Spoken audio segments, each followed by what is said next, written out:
Hello friends. Now let us start with the discussion of radiology and related questions in this particular NEET PG 2021 pattern exam. Now there has been a lot of discussion going online about what type of exam this was, whether it was really a exam which was expected in this particular pattern, or was it something that was laid out to students as a really easy kind of an exam which was given, right?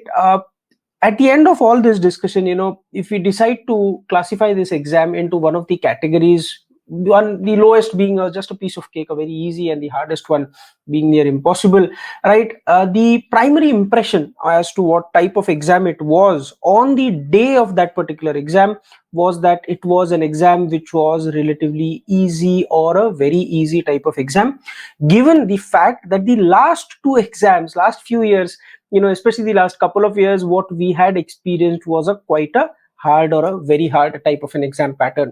All those integrated questions, long stem clinical questions, this were something which were asked consistently, right? And we were expecting an exam like this on the day of the exam. Once the students were out of the examination hall and the discussion started online, there was an impression that the exam actually was an easy exam.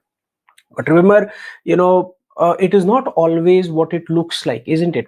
And therefore, as we went into the depth of the questions, the options, how the questions were framed, within a day's time, we immediately realized that the exam was not actually as easy as it looked like in the first instance. And therefore, now that we've gone through the various questions in depth, the language of those questions, the options that were available, right, it is for sure that it was not, definitely not, an easy type of an exam. Was it a very hard exam? Absolutely not. So it was actually a perfect balance. It was a moderately difficult exam, right? And that is where that is how these scores are also expected to be, right? Now as a student, right, and as a faculty who is trying to prepare you for these exams, my choice would always be to prepare my students for a relatively harder exam, right? And then when you're prepared for this type of an exam, you get an exam which is slightly less than that, right? You're happy, right? Your job is done, my job is well done. That is what I think, rather than it being the other way around. And therefore, what we are going to do today is that we are going to discuss what the various questions were. We are going to try and rule out what the options one by one. We're going to discuss why a particular option is the answer in that particular case, right? And why not the other options. As we do that, as we study that particular question and the options and the answer to that particular question, we are also going to quickly go through the ancillary related topics, so that it is going to help you going ahead in your preparation when you go for your upcoming exams. That is the point of all this discussion here.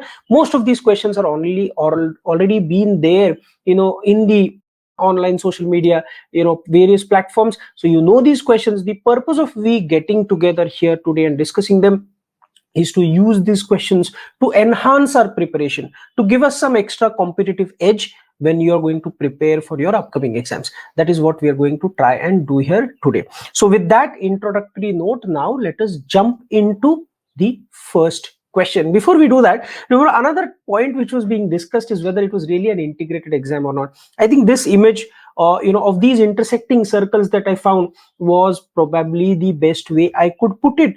So if you see radiology, given the nature of this particular subject, every question in radiology can actually be put into one of these clinical science subjects like medicine, OBGY, pediatrics, ortho, surgery for that matter, and ENT.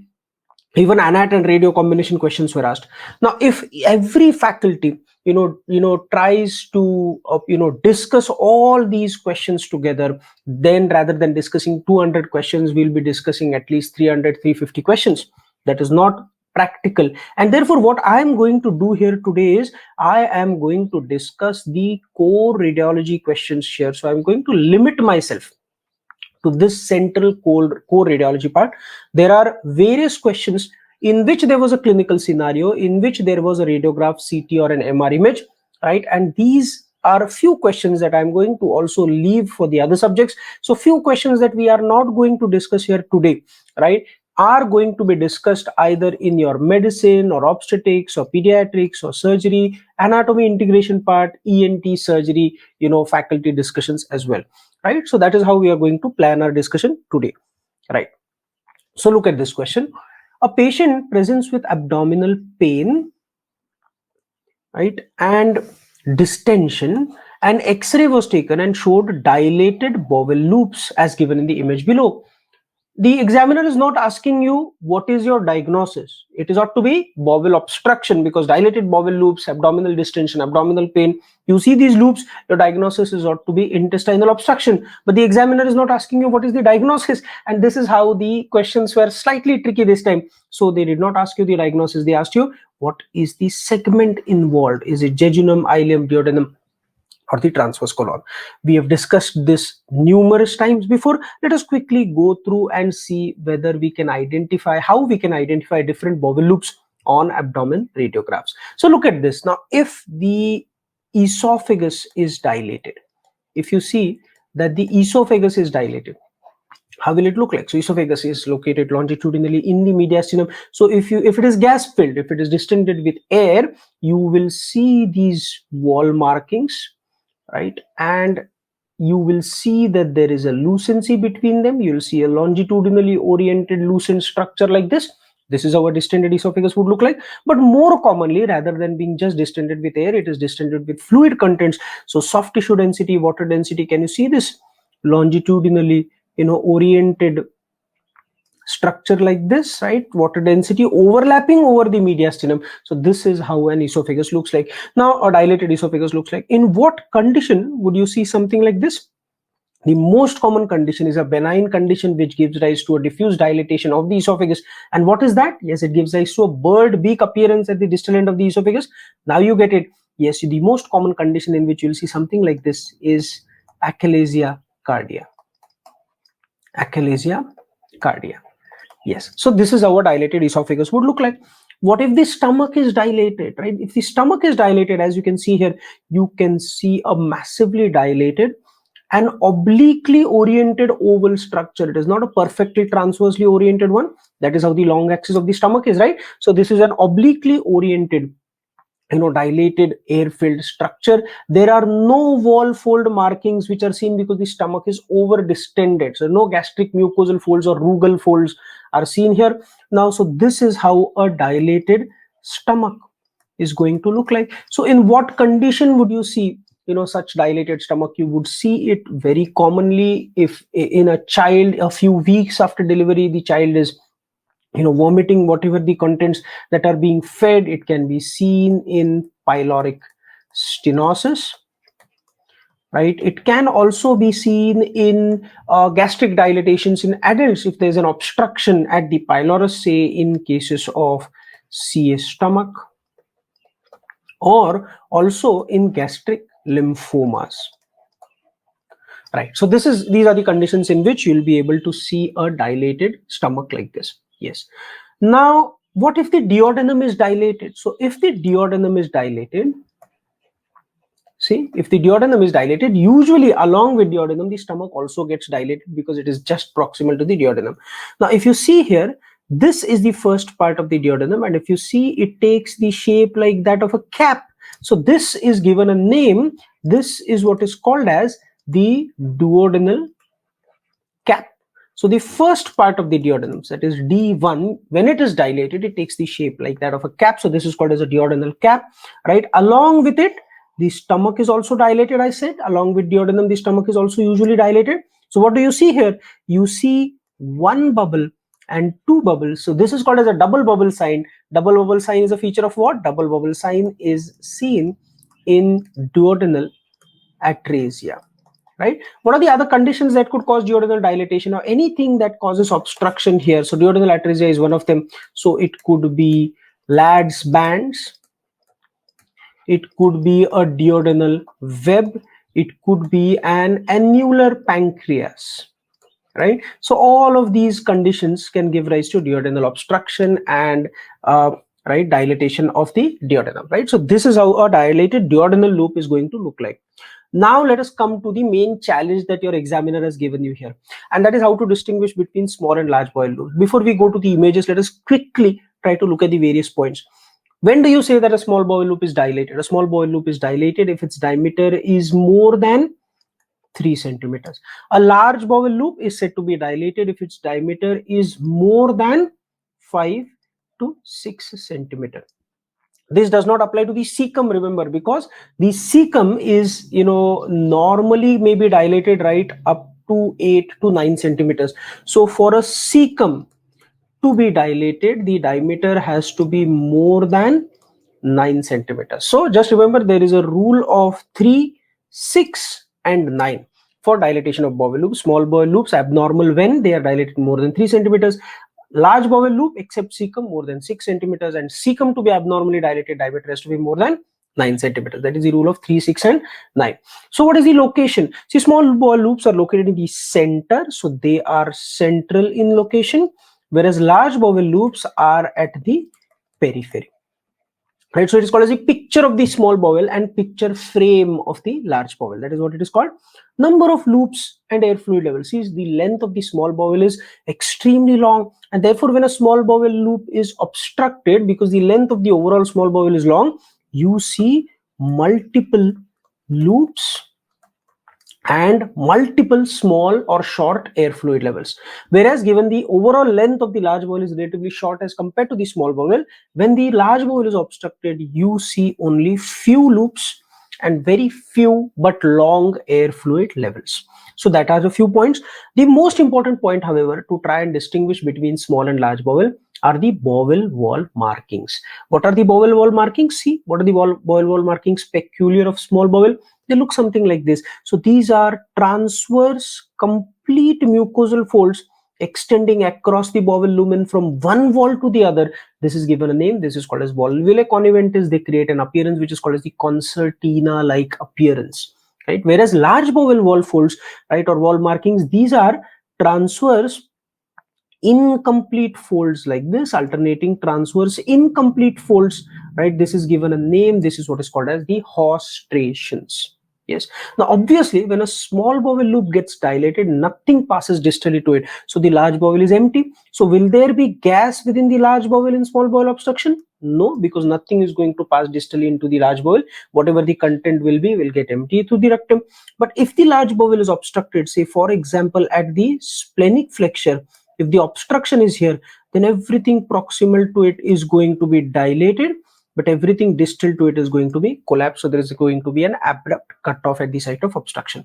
Now that we have seen the differentiating points between small and large bowel, let us look at the images. This was the image in your question. So can you tell me, these loops, these are central or peripheral? So these are predominantly central located loops, isn't it? Look at the bowel wall folds. As compared to this here, these are more or less predominantly peripherally oriented loops. Look at the bowel wall folds. Now, if you watch carefully, you can see complete transverse mucosal folds like this, right, extending across the lumen, isn't it? So what are these? These are volvulae conniventis. So definitely what you're seeing here, these are your small bowel loops. Whereas if you see in this particular image here, if you look at these wall folds, right, see multiple transverse mucosal incomplete folds. Can you see this? So these are transverse incomplete folds. See again, multiple folds that you are able to see here. So these transverse incomplete folds are called as horstrations. And what are these loops? Therefore, these loops are definitely your large bowel loops. But this is not enough, because your examiner has not asked you whether it is a small bowel or large bowel obstruction. Your examiner has asked you, your examiner has put up an arrow and asked you whether it is a which segment of bowel. So is it really possible to distinguish between jejunum and ileum on a radiograph? Well, it is not easy, but it is indeed doable. How is it so? So there are two important points that could be used. One, and that is what we are going to see here, and that is the location of the bowel loops, right? So if you see that the bowel loops are dilated, bowel loops are located in the central upper abdomen, more towards the left side, central upper abdomen more towards the left side, then these loops are highly likely to be jejunal bowel loops or jejunum loops. Whereas if you see dilated bowel loops in the central and lower abdomen here, as you can see here, there are loops and air fluid levels here, then these are likely to be your ileal bowel loops. Right, so that is how, based on the location, you can try and distinguish between them. Another clue is to look at their wall markings.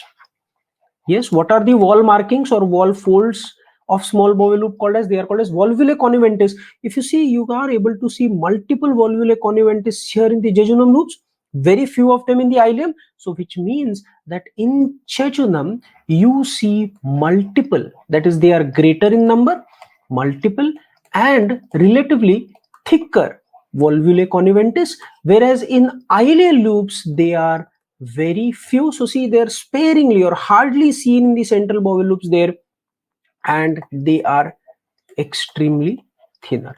So that is, these are two important points based on which we may be able to try and distinguish between jejunum and ileal loops. There is one more way to distinguish between them, and that is not on plain abdomen radiographs, but that is on contrast study. So can you identify what this contrast study is? Believe it or not, this was also a question in your NEET exam 2 years back. This was an image which was given, and they asked you what is the investigation. What is this investigation? This is a barium contrast study done for visualization of small bowel loops. So what is it called as? It is called as barium meal follow through. So this is a barium meal follow through study. On contrast studies, look at the location. Now I said central and upper left abdomen. What are these loops? These are jejunal loops, and jejunal loops show a very peculiar appearance that is seen here, and this is called as the feathery appearance. This is called as the feathery appearance of the jejunal loops. Whereas I said in the central lower abdomen, what loops do we have? We have the ileal loops. Do you see any feathery appearance there? No. So the ileal loops, this is what is called as your featureless appearance. Featureless appearance of ileal loops. So feathery appearance of jejunal loops and featureless appearance of ileal loops. So that is how the appearances are different. That is how we can try and distinguish between jejunal and ileal loops based on radiographs and contrast studies. Coming back to the question now that we have studied all these findings, tell me where these loops are. Are these loops in the central abdomen? Yes. Are these loops more in the lower central abdomen or the upper left abdomen? They are more in the upper left abdomen. Can you see these volvulae conniventis very prominently here? Yes, multiple thick volvulae conniventis are seen here. So now, based on the location and the wall folds, can you tell me what loops we are looking at? Are these ileal or jejunal loops? Yes, there's no doubt these are small bowel loops, and because of their location and the wall folds, they are very likely to be jejunal loops. So that was the answer.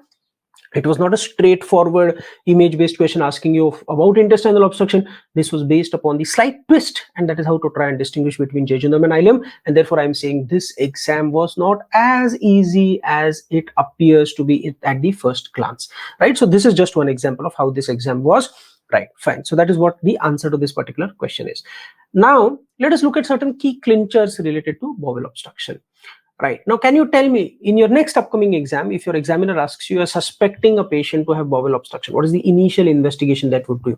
The initial investigation for bowel obstruction is an abdominal radiograph.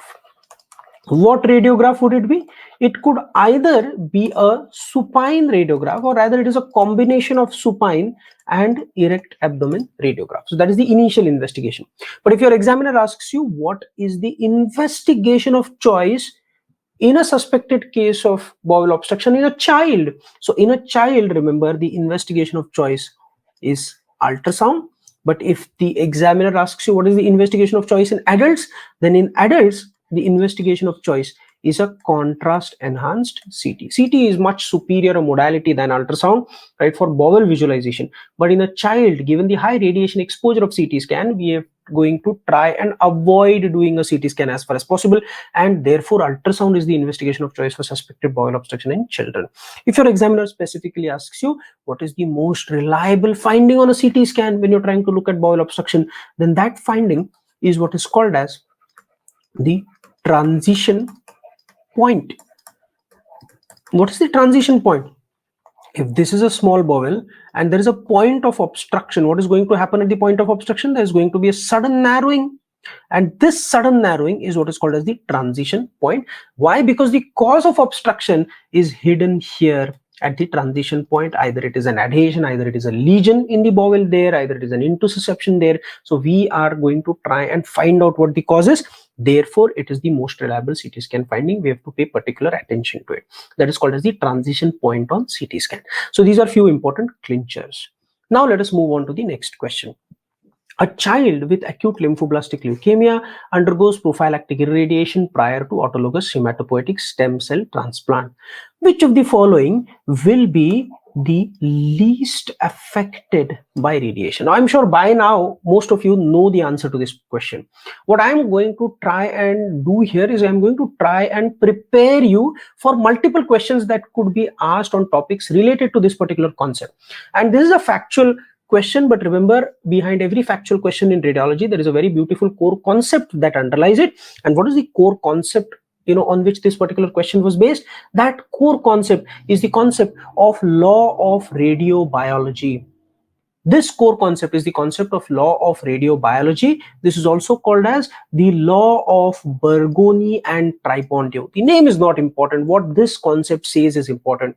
What does it say? It says that whatever organ in the body or region of the body that has, whatever organ or region in the body that has the most undifferentiated cells, or cells that are in active mitosis. So cells, organ or region in the body that has the maximum undifferentiated cells, or cells that are in active mitosis, this organ or region will have the maximum radio sensitivity. That is the concept. Right? So that is the concept. Now, based on this concept, therefore, can you tell me what is the first organ system to be affected in the human body? The first organ system to be affected, in response to radiation exposure, therefore, is the hematopoietic system. And that is what gives rise to your acute hematological syndrome, right? Seen at doses as low as 1 to 2 grays. Seen at doses as low as 1 to 2 grays. The second radiation syndrome which is seen in the body is the acute GI tract syndrome, right? That is, the GI tract is affected, right? Why is the GI tract affected? That is because the GI tract mucosal epithelium is a rapidly dividing one, right? And therefore that is affected. Radiation induced enteritis, diarrhea. So GI tract syndrome is seen at a dose of around 6 to 10 grays. And one of the system which is affected last or the least affected is the CNS. So acute CNS syndrome is therefore seen at doses as high as around 20 grays. Why? Because look at the law of radiobiology. In CNS there are no undifferentiated cells, there is no or minimal mitosis which is going on, and therefore it is least radio sensitive. Right? This is the law of radiobiology. So this question was actually based on the law of radiobiology. Spermatogonia are rapidly dividing, intestinal epithelial cells are rapidly dividing, right? Bone marrow cells are undifferentiated cells in a state of mitosis, right, involved in hematopoiesis, and therefore the answer to this question was neurons. CNS, we know, no undifferentiated cells, minimal mitosis if at all of the glial cells which is going on, and therefore CNS neurons are radio resistant. This question had a twist, and what was that? It was based on the concept of law of radiobiology, right? So these are various questions regarding the radiation syndromes that you could be asked probably in your upcoming exam. So this was the basis of this particular question. Now look at this question. A 12-year-old child presented with fever, cyanosis, that is a clue, and fatigue. His chest x-ray is shown there. What is the most likely diagnosis? What do you see on this particular chest x-ray? You see that this is the cardiac shadow, right? But just above the heart you see another round shadow. So this is what is called as your figure of 8 heart, or also called as what? Yes, you got it right. This is snowman's heart. This is snowman's heart, right? So there are two round areas. One is the upper one. So this is how the snowman is, right? This is the head and body of the snowman, and snowman's heart is seen in what? It is seen in total anomalous pulmonary venous circulation on return. More specifically, it is seen only and only in one specific type of TAPVC. And what is that? It is seen only in supracardiac type of TAPVC. So what is this total anomalous pulmonary venous circulation or return? Look at this term. It is an anomalous pulmonary venous return. Can you tell me what is the normal pulmonary venous return? The pulmonary veins normally drain in what? They normally drain into the left atrium. But here they are going to be anomalous, which means that they will not drain into the left atrium. Rather, because it is anomalous, they will drain into the right atrium. When this happens, it is called total anomalous pulmonary venous return. Why total?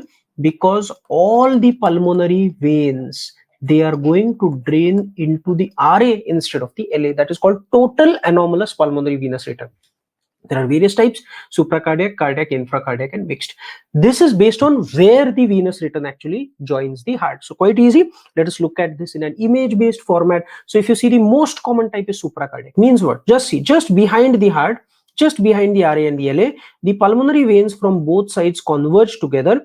They should drain into the LA, isn't it? But they don't. They form an anomalous vertical vein that drains into the innominate vein, then goes into the superior vena cava, and from the superior vena cava, it is opening into the right atrium instead of the normal left atrium. Can you see that? So this is called supracardiac TAPVC. And in supracardiac TAPVC, we've just seen there is a figure of 8 or snowman's heart. Why? Because the heart shadow is going to be formed by the cardiac structures here, but it is this vertical vein, anomalous vein, which is going to create the head of the snowman like this. So that is what gives rise to the snowman's appearance of the heart. Now cardiac is when the pulmonary veins fuse together and drain into the coronary sinus. Through the coronary sinus, they drain into the right atrium. Infracardiac is when the pulmonary veins converge, they travel below the diaphragm, drain into the portal vein, and then into the IVC. From the IVC, the blood comes into the right atrium. So in every case, the blood is going to come into the RA.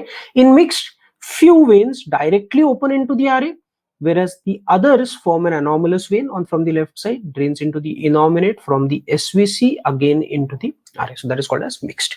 The most common type, and that is what we need to know for your exams, is supracardiac type of TAPVC. So in supracardiac TAPVC, I already told you, this is the vertical vein which is going to drain into the innominate vein, which is going to go into the SVC, right? And that is how it is going to come into the RA. So this structure or this particular configuration of these anomalous vessels is what is going to create this head of the snowman, and the normal cardiac contour or shape is going to create the body of the snowman, and this is what is called as your snowman's heart or figure of 8 heart. This is what is supracardiac type of total anomalous pulmonary venous return. We have seen the various types. Most common type is supracardiac, and this is the appearance which is seen. So this was a question which was asked previously in one of your NEET exams. It has been asked again now in this particular exam. All right. Now we have seen what is total anomalous pulmonary venous return. Now let's see something which is called as a partial anomalous pulmonary venous return, and this is important for your exam because there are some named radiology signs associated with it. So this condition is what is called as the scimitar syndrome or a hypogenetic lung syndrome. What is the meaning of scimitar? Scimitar means a Turkish sword. Scimitar means a Turkish sword. Now look at this radiograph here. In this radiograph, if you see here in the right paracardiac area, there is a vertical, kind of an opacity, a tubular kind of a opacity or a shadow which is going down below the diaphragm. Now if I put up some graphics on it, see, this has the shape of a Turkish sword like this, right? And therefore it is given a name. It is called as scimitar syndrome. What is this scimitar syndrome or hypogenetic lung syndrome? It is characterized by right lung hypoplasia. Right? It is characterized by right lung hypoplasia, predominantly involving the right lower lobe. Because the right lung is hypoplastic, there is hypoplasia of the right pulmonary artery. So the right pulmonary artery is also hypoplastic. Right?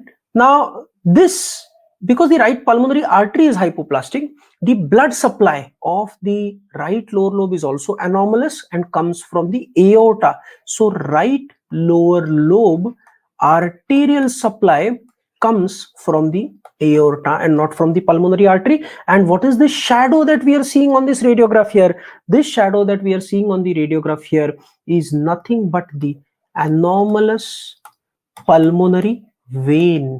It is an anomalous pulmonary vein which is not going to go and drain into the LA.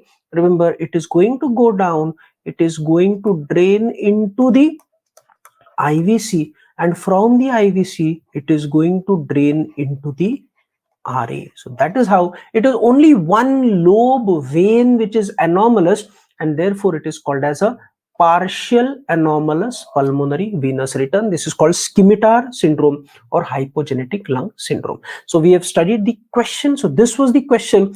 Now believe me friends, there's one very important catch in this question. We've just discussed, I've told you that the answer to this particular question is TAPVC. But when we as faculties, we try to teach you to focus on the clinical clues that the examiner has given you, and there's one clinical clue here that just does not fit in this particular condition.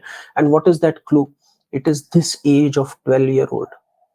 Can a case of TAPVC present at 12 years of age? I really doubt, right? It does not. I spoke to a lot of my clinical colleagues, my friends, I spoke to my pediatrician friends, I spoke to the pediatric faculties, I spoke to the pediatric faculty at Marrow as well, and we all agreed that TAPVC cannot present so late at 12 years. It could be. So therefore, what are the options? The options are that probably in the recall that we've got from our students, right, this age was something which was not paid attention to, because this is just a classic spotter kind of an appearance. We immediately jump to the diagnosis, but we did not pay attention to this age. In my opinion, probably this 12 could be there. It could be 12 hours because it presents immediately after birth, especially if there is pulmonary vein stenosis, or it could be 12 days, probably in the absence of pulmonary venous stenosis, it could present maybe in a few days after birth. If it was really 12 years, then probably we are missing something in the question.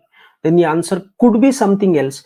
Definitely it would not be these options. Then it would become more or less an acquired condition. Could it be a mediastinal tumor? Could it be a teratoma which is causing this? Could it be a lymph nodal mass in the mediastinum? But then all these options would not stay relevant. The options would change. So something wrong in the recall that we got here. The appearance was this, the options were these, and then the answer was TAPVC. In that case, it cannot be 12 years. It has to be either 12 hours or 12 days. It is for you students, to recollect it better. Probably this year thing that we got in the recall was not correct. So this is a small catch in this particular question. I'm honest, I'm sharing it with you. Probably going ahead, if we get a better recall, if something changes in this particular question, maybe the answer could change. But the combination of this appearance and these options, the answer is quite obvious. The age does not fit though. All right. Now let us look at this particular question. A patient following a skid resulting in a motor traffic accident was brought to the emergency room 2 hours later. On examination, he was stable with a GCS of good.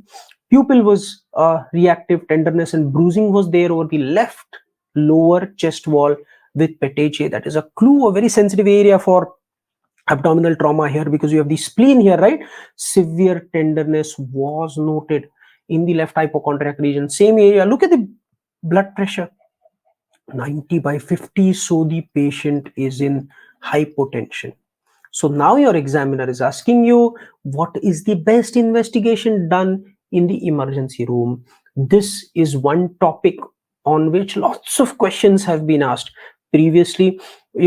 We have at Marrow conducted a recall of almost every exam that has been conducted in the last 2 years, and believe me, out of the 4, this is the 4th recall that I am recording.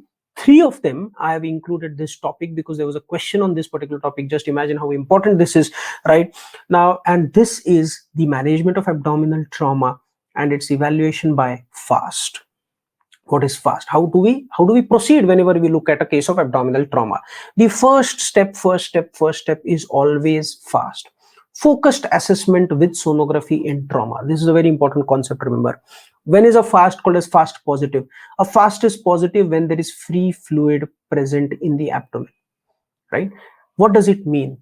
When there is a history of abdominal trauma and you see free fluid, it means that it is not just clear fluid, peritoneal fluid. It means that it is hemoperitonium, most likely due to a solid organ injury. So what is the catch? The catch here is that if there is hemoperitonium due to a solid organ injury, this may lead to a very rapid deterioration of the patient, and therefore time is extremely crucial, and therefore you assess the patient hemodynamically. If the patient is stable, then you do the investigation of choice for solid organ injury. What is that? It is a contrast enhanced CT scan. But if the patient is hemodynamically unstable, do you have time to do a CT scan? No, the patient may die in front of you. The patient here is already in hypotension, and therefore you don't have time to do a CT scan. What do? You do an emergency laparotomy. In this question, in this particular scenario, your examiner had you at this point. Patient of abdominal trauma, patient had hypotension. The examiner is asking you what is the best next step in the emergency room. Remember, always the first initial best step for an evaluation of abdominal trauma, right, is always going to be fast. So you should ask me a question immediately, sir, why fast? What is the concept of fast? Fast has to be done very fast in a matter of 2 to 3 minutes, not more than that. But why so? I told you that these patients could deteriorate rapidly and therefore fast is required. But why ultrasound? Why focused assessment with sonography in trauma? Why is sonography used? That is because there is a very beautiful concept I want you to know, and that is that the fluid is the friend of ultrasound. Fluid is the friend of ultrasound. Means what? Means wherever in the body you want to detect fluid, what is the best investigation? It is going to be ultrasound. Fluid is friend of ultrasound. Be it fluid in the pleural cavity, pleural effusion investigation of choices, ultrasound. Pericardial cavity, pericardial effusion investigation of choices, ultrasound, that is echocardiography. Fluid within the peritoneal cavity in solid organ injury is going to be hemoperitonium. What is the best investigation for detection of fluid? It is going to be ultrasound. So fluid is friend of ultrasound. That is a very important concept. So what is the standard fast protocol? You draw a vertical rhomboid over the abdomen, right? And once this rhomboid is done, you start with this area, which is the subxiphoid area. Subxiphoid. So remember, this is the first view which is obtained in fast. Then you go to the right upper quadrant, longitudinal, then you go to the left upper quadrant, right, longitudinal, and then you go to the suprapubic. So these are the standard fast protocol component. So there's something which is called as an e-fast or an extended fast. So what is extended fast? There are total 6 quadrants which are assessed. So the 4 remain the same that we saw in the standard fast protocol, but we add 2 thoracic quadrants, and that is mainly to look for pneumothorax, right, and hemothorax. Fluid in the thoracic cavity as a result of trauma is likely to be hemothorax, right? So pneumothorax and hemothorax, right? So that is the extended fast protocol which is used. Now, some fast specifics that I want you to know quickly before we go ahead. This is a very important topic. Maybe next time you're asked a slightly twisted question on it. So what is the most common ultrasound probe which is used for fast? It is a standard convex, or also called as curvy linear probe. This is a probe which has a frequency of around 2 to 5 megahertz, and this is the standard abdomen ultrasound probe, right, which is used for doing a fast study. So this is the probe which is used. Which is the first quadrant that is scanned in fast? I just told you. Do you remember what is the first quadrant? We start here in the subxiphoid area, isn't it? So it is the subxiphoid area or quadrant which is scanned. That is where we start doing fast. But if they ask you which is the quadrant with the maximum sensitivity for detection of hemoperitonium, then remember, it is the right upper quadrant. Why? Because in this quadrant you are able to see the hepatorenal pouch or the Morrison's pouch. Hepatorenal pouch or the Morrison's pouch. Right, and this is where in a supine position, this is one of the most dependent parts of the peritoneal cavity. This is where you'll easily see blood or fluid collected. And there was also a question in one of your AIMS exams where an ultrasound image was given. There was liver like this, there was kidney like this, and in between them there was a hypoechoic or anechoic area. This was nothing but fluid or blood. This is called as fast positive. So this is the quadrant with the maximum sensitivity. Now, before we jump to the next question, there are certain abdominal trauma specifics that I want you to know. Each of them is a potentially high yield MCQ. Can you tell me what is the most common organ injured in abdominal trauma overall? Yes, it is overall. If they ask you, it is spleen, which is the most common organ which is involved. What is the most common organ injured in blunt trauma? If your examiner specifically asks you in blunt trauma as well as in overall, it remains the same. It is the spleen. Yes. What is the most common organ injured in penetrating trauma? Now the organ changes, the answer changes. The answer is going to be liver, which is the most common organ injured in penetrating trauma. If your examiner specifically asks you what is the most common organ injured in gunshot wound, then it is going to be mainly the small bowel. Remember, small bowel is the organ which is most commonly injured in gunshot trauma. If your examiner specifically asks you most common organ injured in seat belt syndrome or seat belt injury, then it is going to be the mesentery, which is going to be affected. If your examiner specifically asks you what is the most common organ injured in deceleration type of abdominal injury, then it is usually a segment of bowel, that is the duodenal jejunal flexure. So DJ flexure. So these are certain specifics about abdominal trauma that I want you to know. Each of them is a potential high yield MCQ. So this is about fast that we had discussed. So therefore, this is a case of abdominal trauma. The patient is in hypotension. They have asked you what is the best investigation used in the emergency room. There is no doubt about it. The answer in this particular case is fast. Now, depending upon fast, obviously in this case, the patient is in hypotension though. So the fast is going to come out as positive.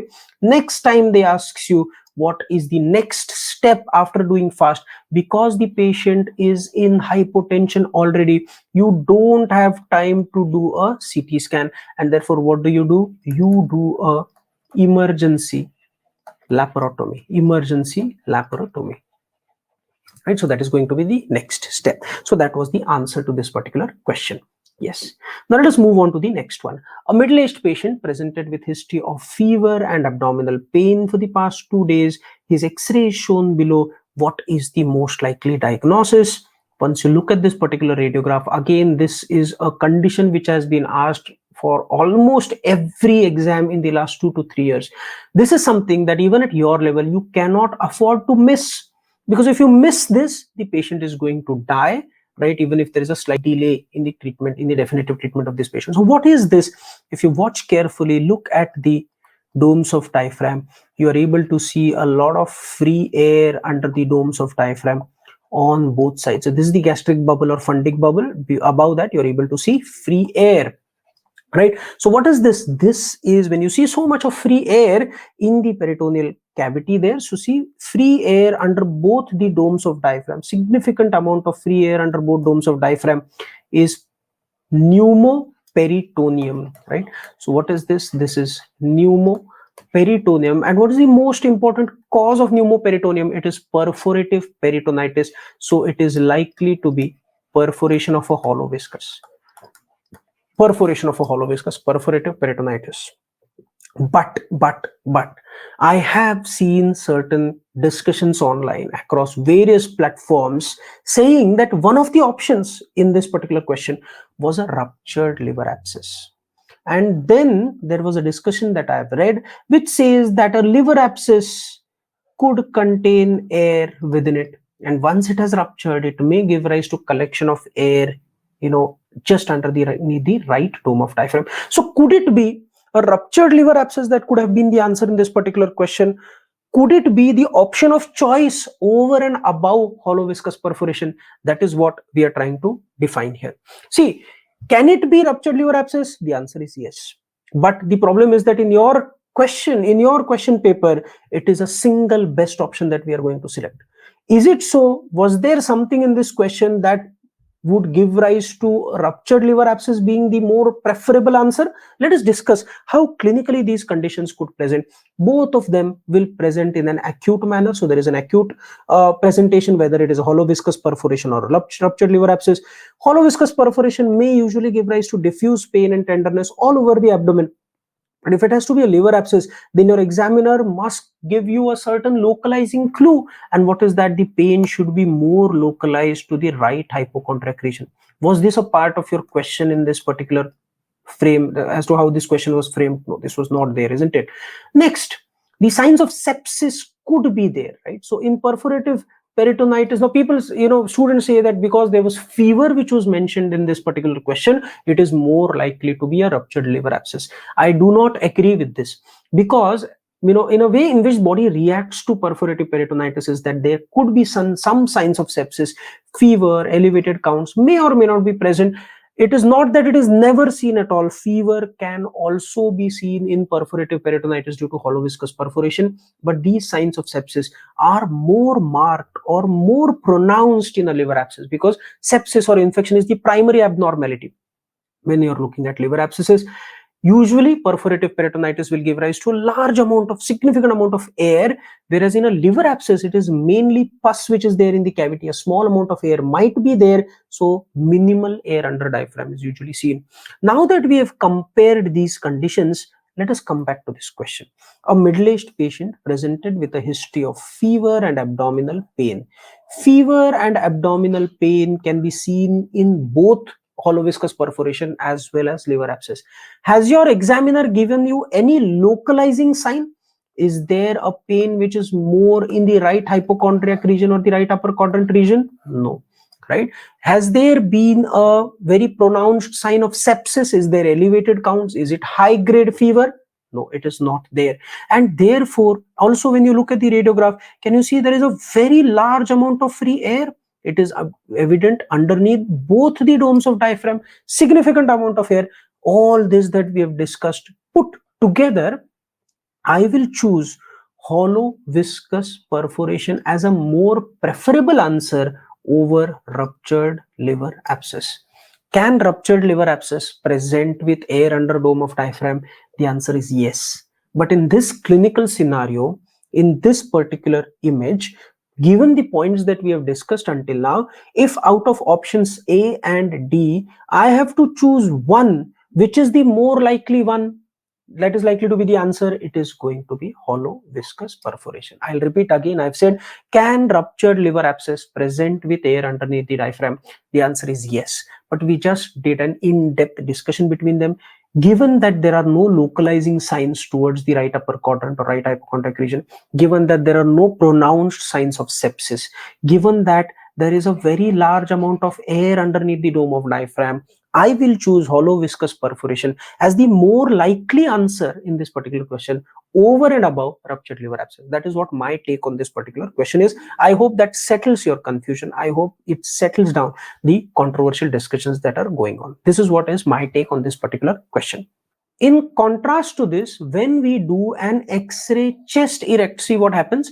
The X-ray tube is centered at the level of the lower chest, that is the level of the dome of diaphragm.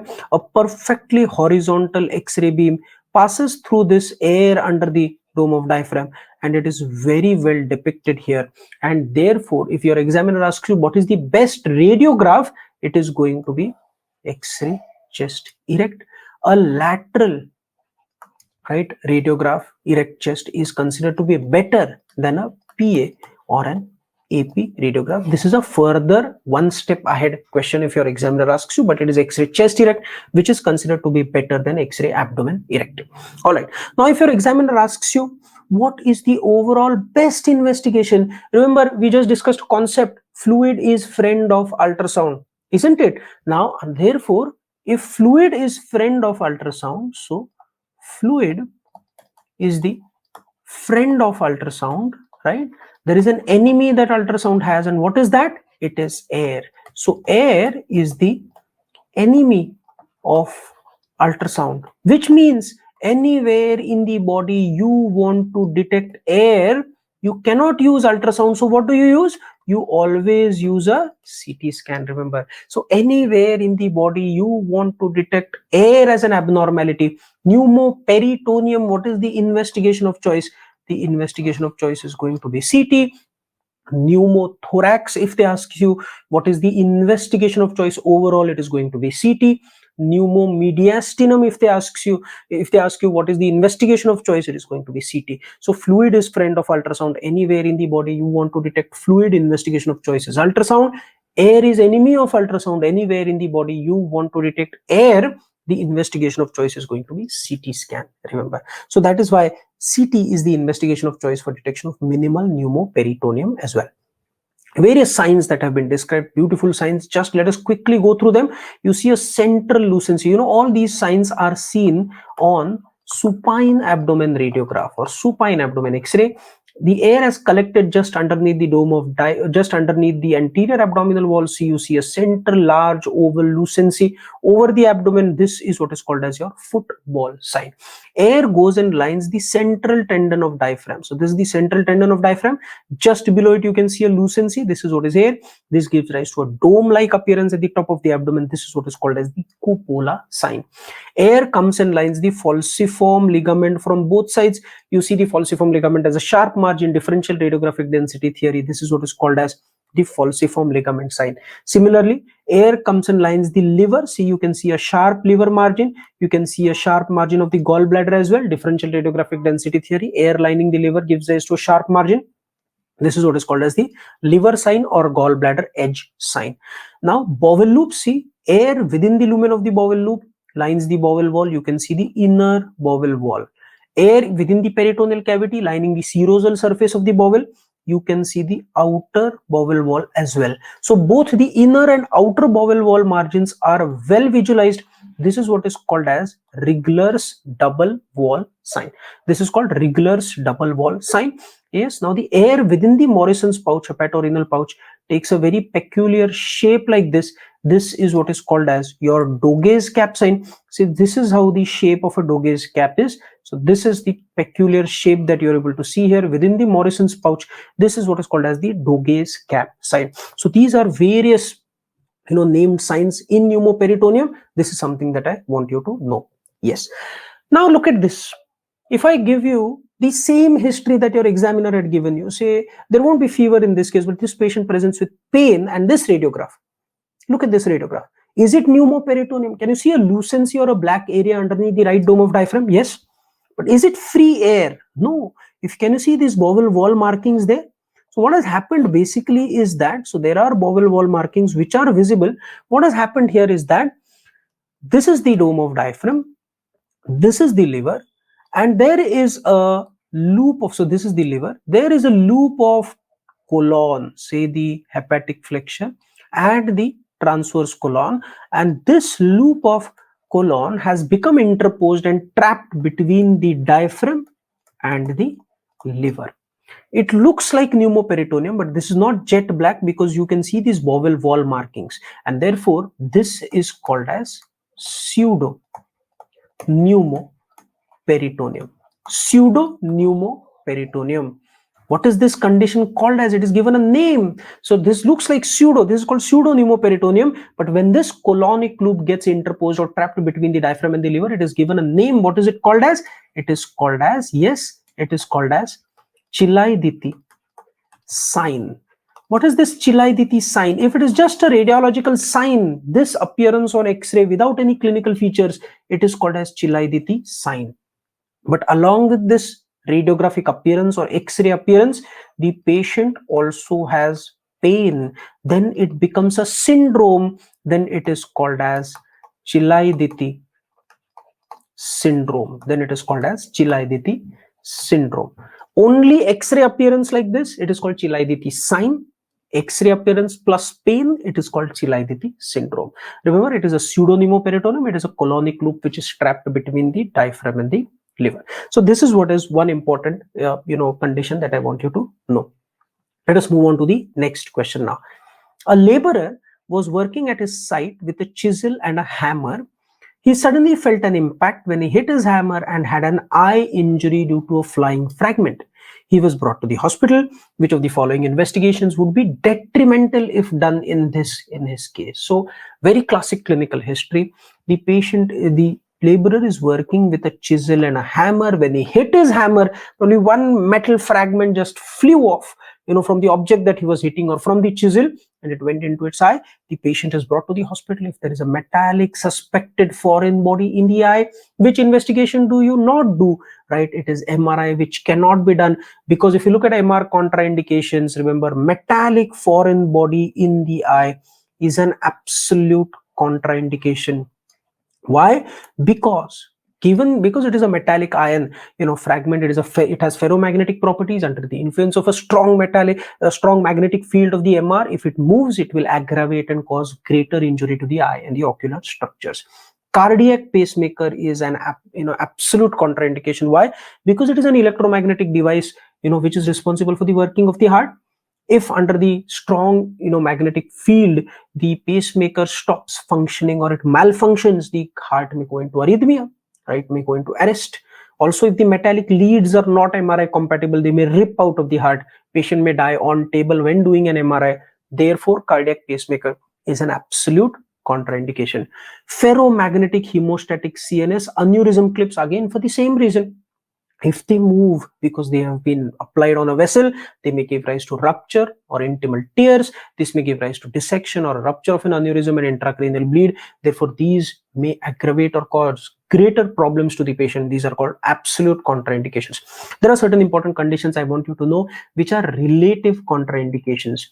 Cochlear implants were previously absolute contraindications. Now they are relative. Why? Because the newer devices which are made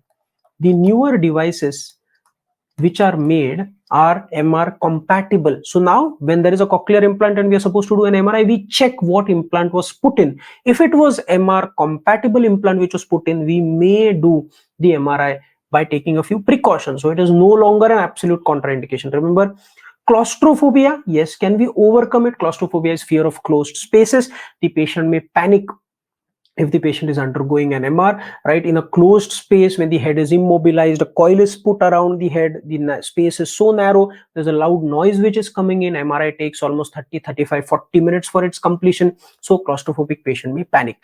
How to overcome it? Oh, simple, call an anesthetist and we simply sedate the patient. Patient is sedated, and that is how an MR can be done. Almost all newer devices, insulin pumps, nerve stimulators, epidural catheters, prosthetic cardiac valves, these are now more and more, as the technology advances, they are being made MR compatible, right? Or there are ways to get around them such that they don't move, we don't interfere with the function of these devices, and MRI can still be done. So these are no longer absolute contraindications, they are relative ones. First trimester of pregnancy. Why? MR has no radiation exposure, right? So there is no risk of teratogenesis. The only theoretical risk, however, remember, is there is a loud sound of the MRI machine. Such loud sound there is a theoretical risk such that it may cause hearing impairment in the developing embryo. That is a genuine risk concern, and that is the reason why MRI is usually avoided in the first trimester of pregnancy. So these are absolute and relative contraindications. I've told you for each of these pointers why it is a particular contraindication. Yes, now let us take this discussion one step ahead. A very common, clinical dilemma that we face is that the patient has been operated, right?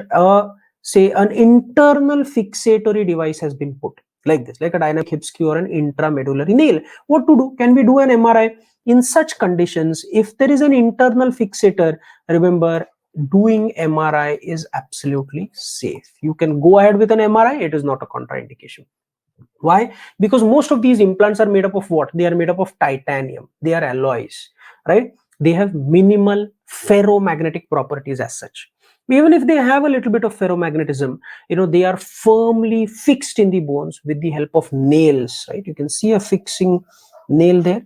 On these bones, there are muscles which are going to act. So therefore, they are virtually immobilized and rigidly fixed in the bone, and therefore they won't cause any heating effect, they won't move. So internal fixators are not a contraindication, remember. But this is not the case with external fixators like wires, pins which are placed externally. Why?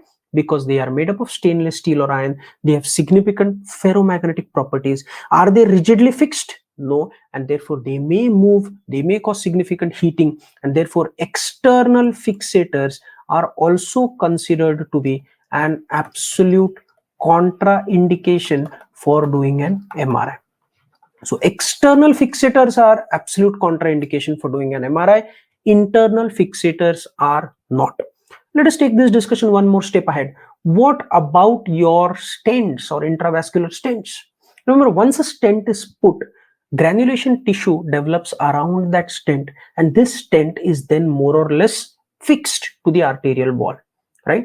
Once this granulation tissue develops, the stent becomes firmly rooted in the arterial wall. More or less the material which is used in newer stents, especially your bioabsorbable stents, this is more and more MR compatible. So if a patient has undergone a cardiac angioplasty with a stent which is there, can we do an MRI? Yes, these stents are considered to be safe for MRI. No problem at all, right?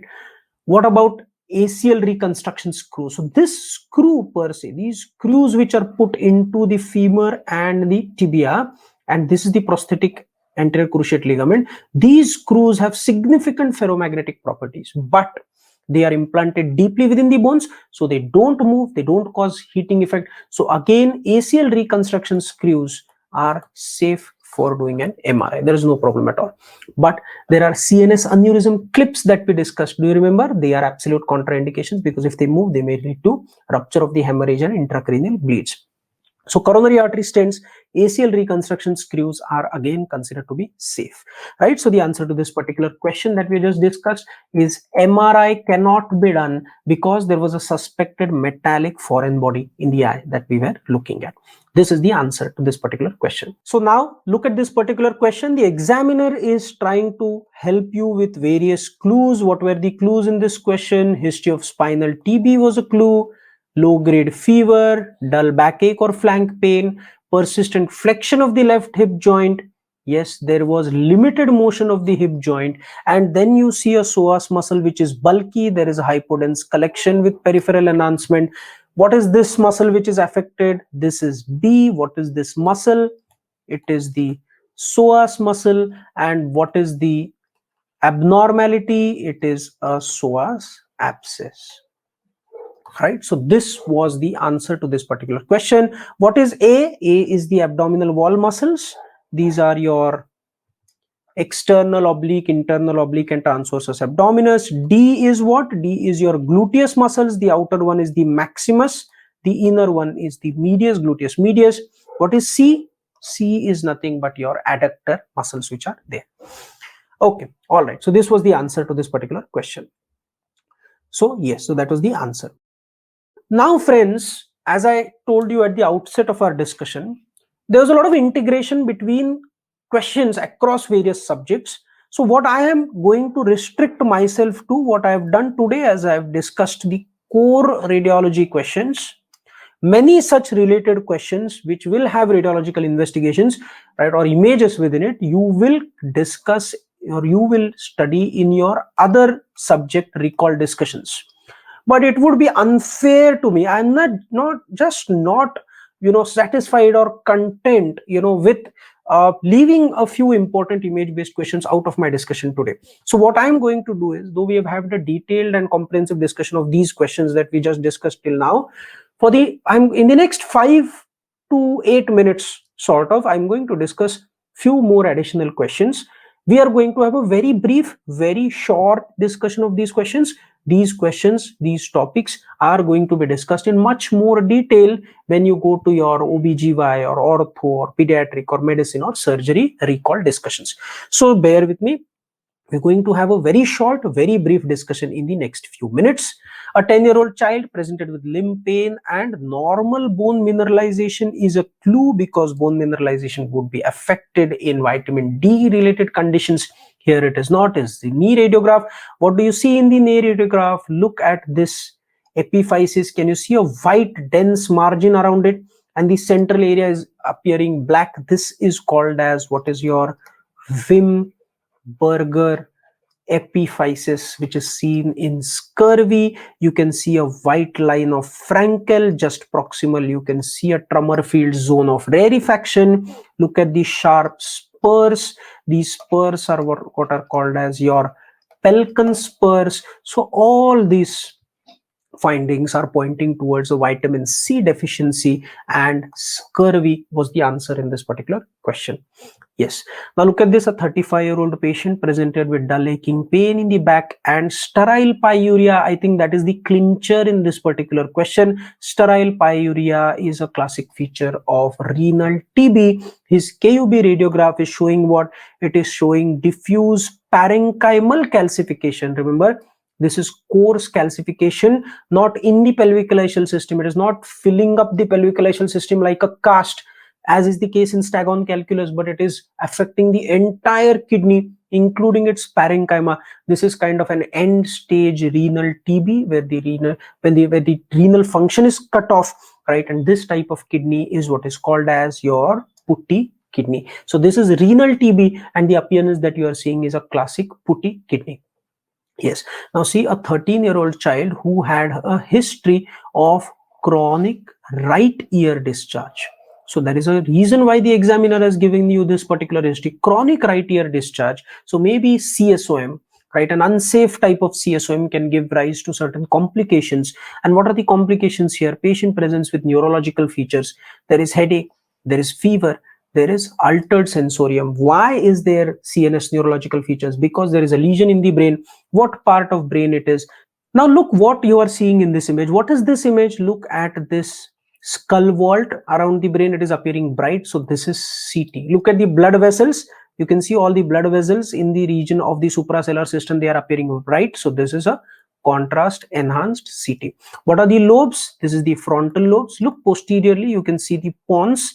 This is the cerebellum, and in between the pons and the cerebellum, this hypodense area that you see is the fourth ventricle.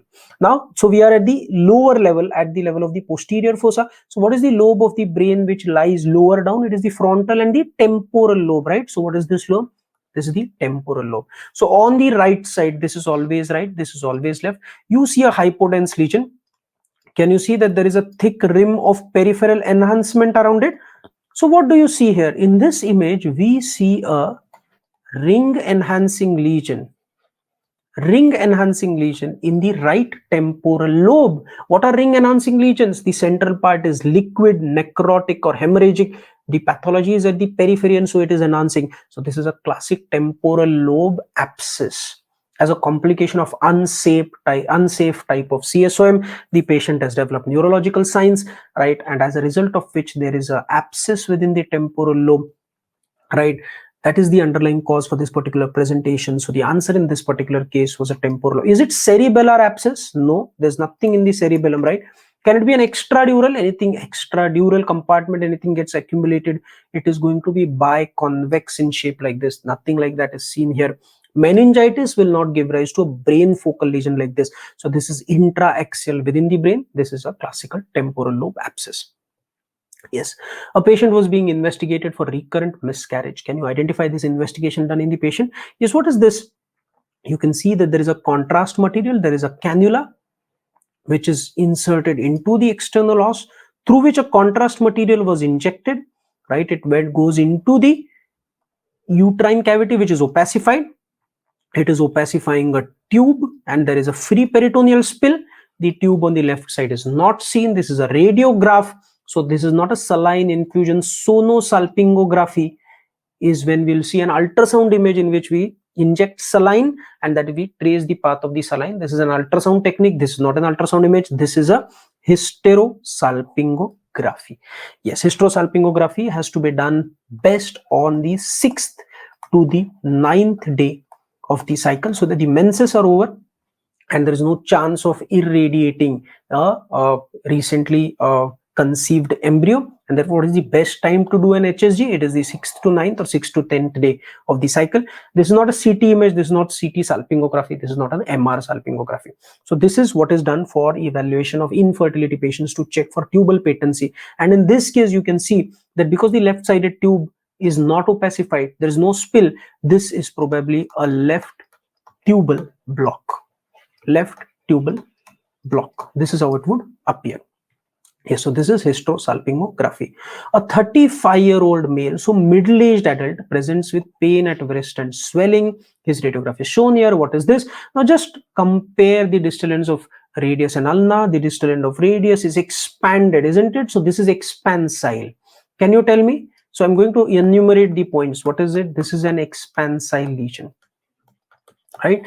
Now, what is the area which is involved? Is it the metaphysis? Yes. Is it the epiphysis? Yes. So, epi and metaphyseal. So, epi and metaphyseal lesion, right? It is a lytic lesion. Yes. And can you see these are multiple septae within it? So, multiseptated. This is given a name. This is called as your soap bubble appearance. Soap bubble appearance. So, expansile, epimetaphyseal, lytic, expansile, soap bubble lesion in an adult is classically suggestive of a giant cell tumor. Remember, can it be an ABC? An ABC and a GCT look similar, but ABC is usually seen in an immature skeleton before the closure of the physeal plate. So it is seen in immature skeleton. Here it is an adult skeleton. The physeal cartilage plate is completely fused, it is closed, and therefore this cannot be an ABC. This is a GCT. A simple bone cyst is a centric lesion. It is not so expansile, does not present with soap bubble appearance because it is simple. It is a unilocular kind of a lesion there. So this is what is, this is a soap bubble expansile lesion. So therefore it cannot be a simple bone cyst. Also simple bone cyst is common in the humerus, right? Whereas, in GCT, it is usually seen at the distal ends of femur or distal ends of radius and ulna, as in this particular case. Enchondroma is usually seen in the short bones. It is a lytic expansile lesion, usually seen in the short bones of the hands or the feet. Enchondroma is usually seen in the short bones of hands and feet. So therefore, putting all this together, this is a classic case of giant cell tumor. We had a very beautiful, comprehensive, integrated discussion between ortho and radio. That video is available on YouTube. If you have not watched it, please watch it. We have discussed all these ABC, GCT, SBC, distinguishing, various skull lesions and most of rickets, scurvy, which was also asked in this exam in that integrated session. Yes, well, friends, with that, we come to an end of our discussion of recent NEET PG questions. As I told you at the start, the exam looked easy, right? But actually it was not, because there were some trick questions. Instead of asking you straight questions, the conditions that were expected were similar. So conditions or topics on which questions were expected remained the same, but the question was slightly twisted. In, for example, in bowel obstruction, they asked you not what the diagnosis was, but they asked you to identify whether it was jejunum and ileum, right? In questions, like these small, like this giant cell tumor, they ask you the close options like ABC, GCT were put together. So in this way, though the topics were as were expected, there was a slight twist in those questions, and that is what we have focused in this particular discussion here. Now let us discuss the various radiology related questions which were asked in your recent INI set exam. The emphasis of topics that are asked commonly in a NEET exam and an INI set exam is slightly different. Each of these exams has a particular or a peculiar predilection of certain topics. And as we go ahead with the discussion of these recent questions, we are going to deal with those questions and what the answer is. We are also going to deal with ancillary topics, such that if questions are asked in your upcoming exam related to these ancillary topics, you must be able to crack them. So let us look at this first question. Identify the structure marked in this paranasal sinus CT image, right? So this was the arrow here. The arrow was pointing to a structure which was here. So what is this structure? Now, before we go to the answer, yes, this is actually the cribriform plate. But before we go to a detailed discussion of that, paranasal sinus CT is something which is asked frequently.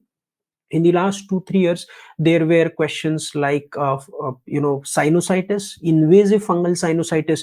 There was a question on the cribriform plate. There was a question on the sphenoid sinus, which was asked, right? So all these questions have been asked. Now, peculiarly, what is important for your exam are, these areas, 5 important areas or pointers that you need to know, because questions have been asked. We had a very beautiful comprehensive integrated discussion, ENT plus radio discussion, which is there on the app. We have discussed all these things in detail. If you have not watched it, please watch it. There are multiple questions that we have discussed there in that particular integrated session. It is on the Marrow app under integrated videos, right? Let us quickly discuss what is this close call. What is FES? Is functional endoscopic sinus surgery. When a functional endoscopic sinus surgery is done, it is very, very essential to pay very close attention to these close structures or close mnemonic, because if the surgeon does not pay attention to it, it may give rise to an inadvertent injury to a particular structure, and that can have life-threatening consequences. So what are these close structures that we are going to study? So close is a mnemonic that stands for cribriform plate, lamina papyracea, onody cells, yes, the sphenoid sinus, and the ethmoidal notch or the artery. Ethmoidal notch or the artery, it is particularly the anterior ethmoidal notch through which the anterior ethmoidal artery passes through. Now let us quickly have a look at these important structures one by one. So what is the cribriform plate? The cribriform plate is a thin bony structure which is fenestrated because the olfactory nerve fibers pass through it. It is a thin bony plate that separates the roof of the nasal cavity or the ethmoid cells from the anterior cranial fossa. What are the various components of the cribriform plate? If you see here, this thin plate of the cribriform plate, this is what is called as the lamina cribrosa. Cribrosa, it is fenestrated. There are various olfactory nerve fibers going through it. There is a central vertical projection.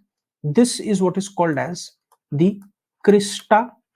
This is what is called as the crista galli. The lateral aspect, there is a vertical thin bony plate like this. This is called as the lateral lamella.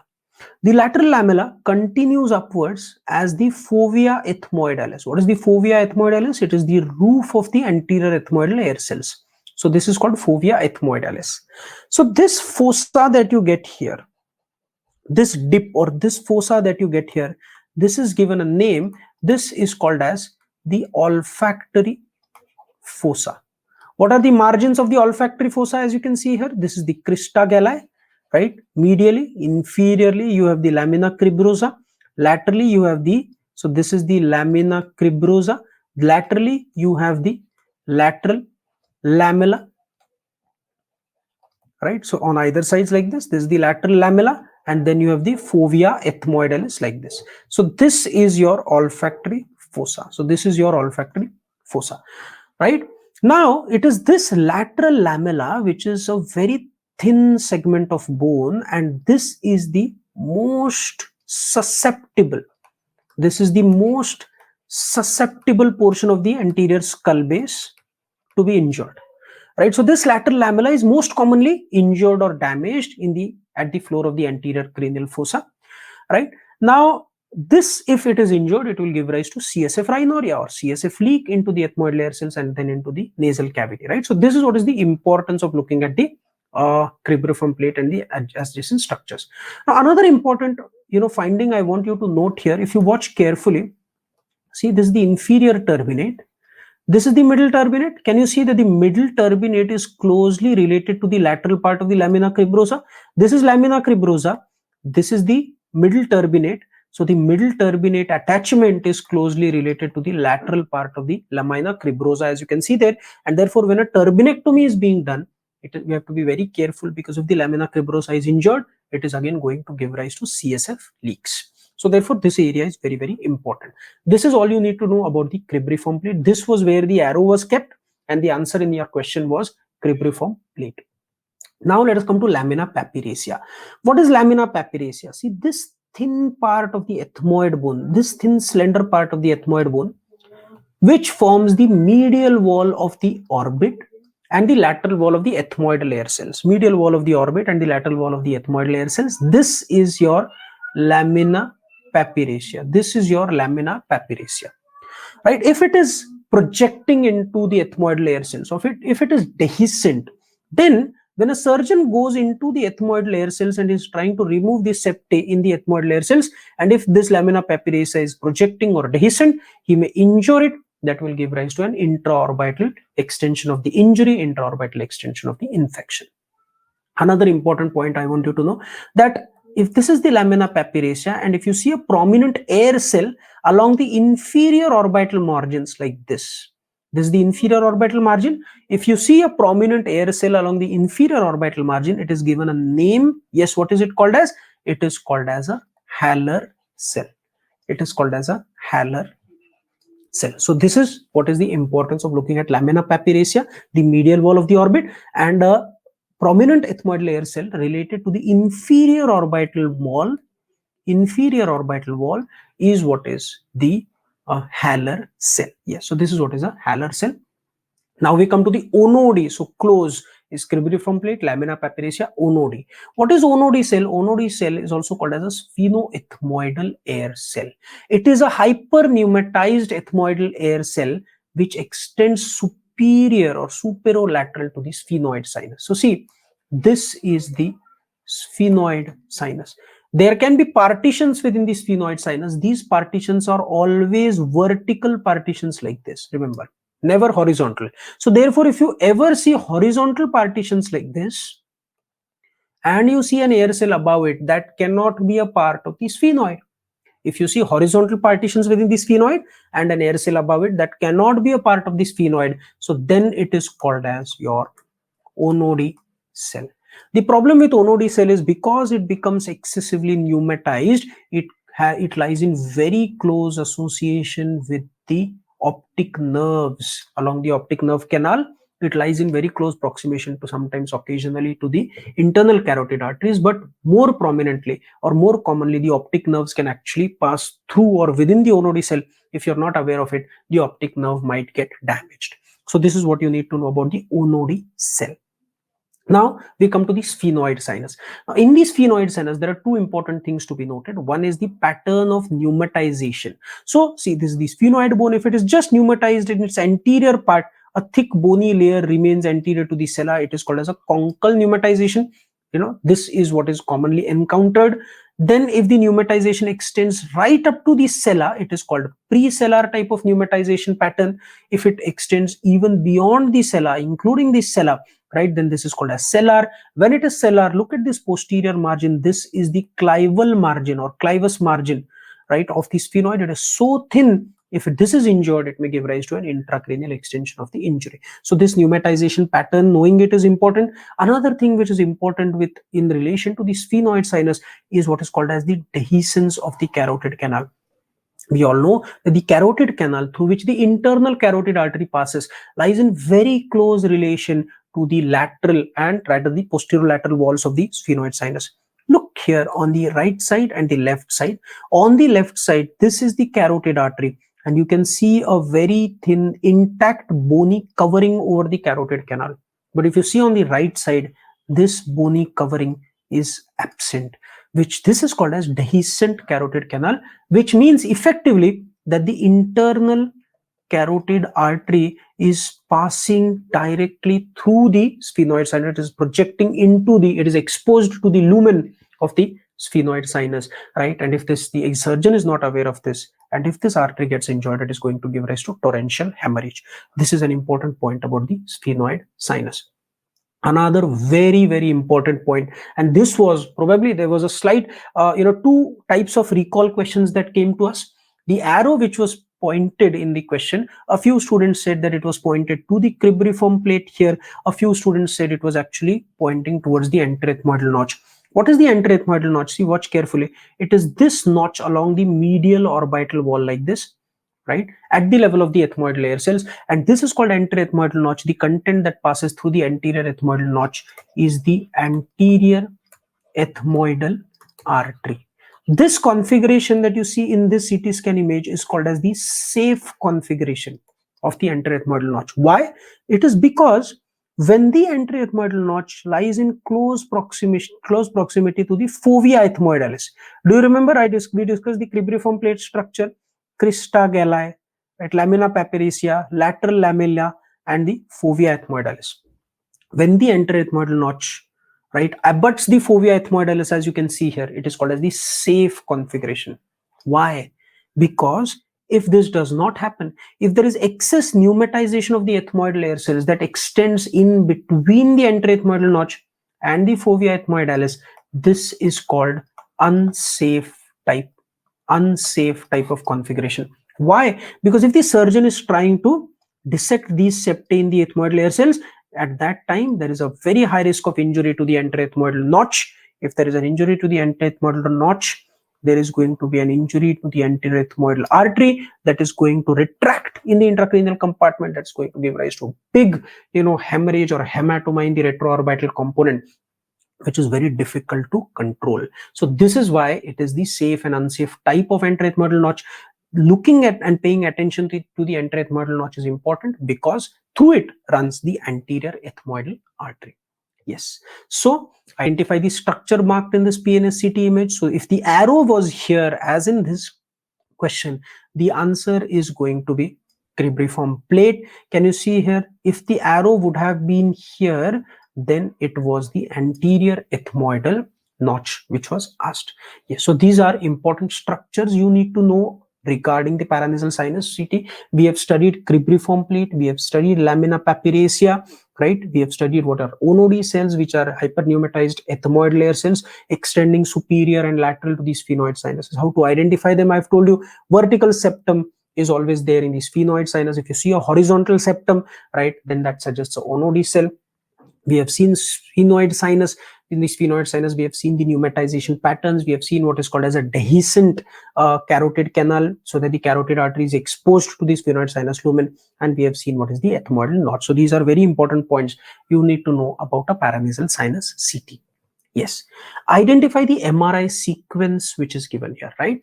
So let us try and look at various MR sequences. Now, trying to identify or getting an expertise in the identification of MR sequences actually takes a lot of time. It takes a few months at the level of a radiology resident, right, trying to get used to these various sequences. But at your level, you don't have that much time. And therefore, we are going to use some shortcuts. We are going to use some techniques, and let us see if we are able to try to identify it.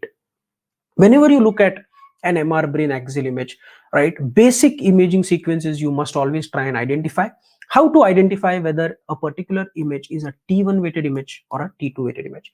There are two important points that you must use, and the first is the appearance of CSF. I just want you to remember, and that is H2O appears bright or hyper intense on a T2 weighted image. So this 2 and this 2 goes together. Remember, H2O is bright on T2. So see here, can you see the CSF within the frontal horns, within the posterior horns is appearing bright or hyper intense? Can you see all this CSF around the brain surface within the sulcal spaces? It is also appearing bright or hyper intense. So therefore this is T2. As you can see here, the CSF within the ventricles as well as in the sulcal spaces is appearing dark. So this is T1.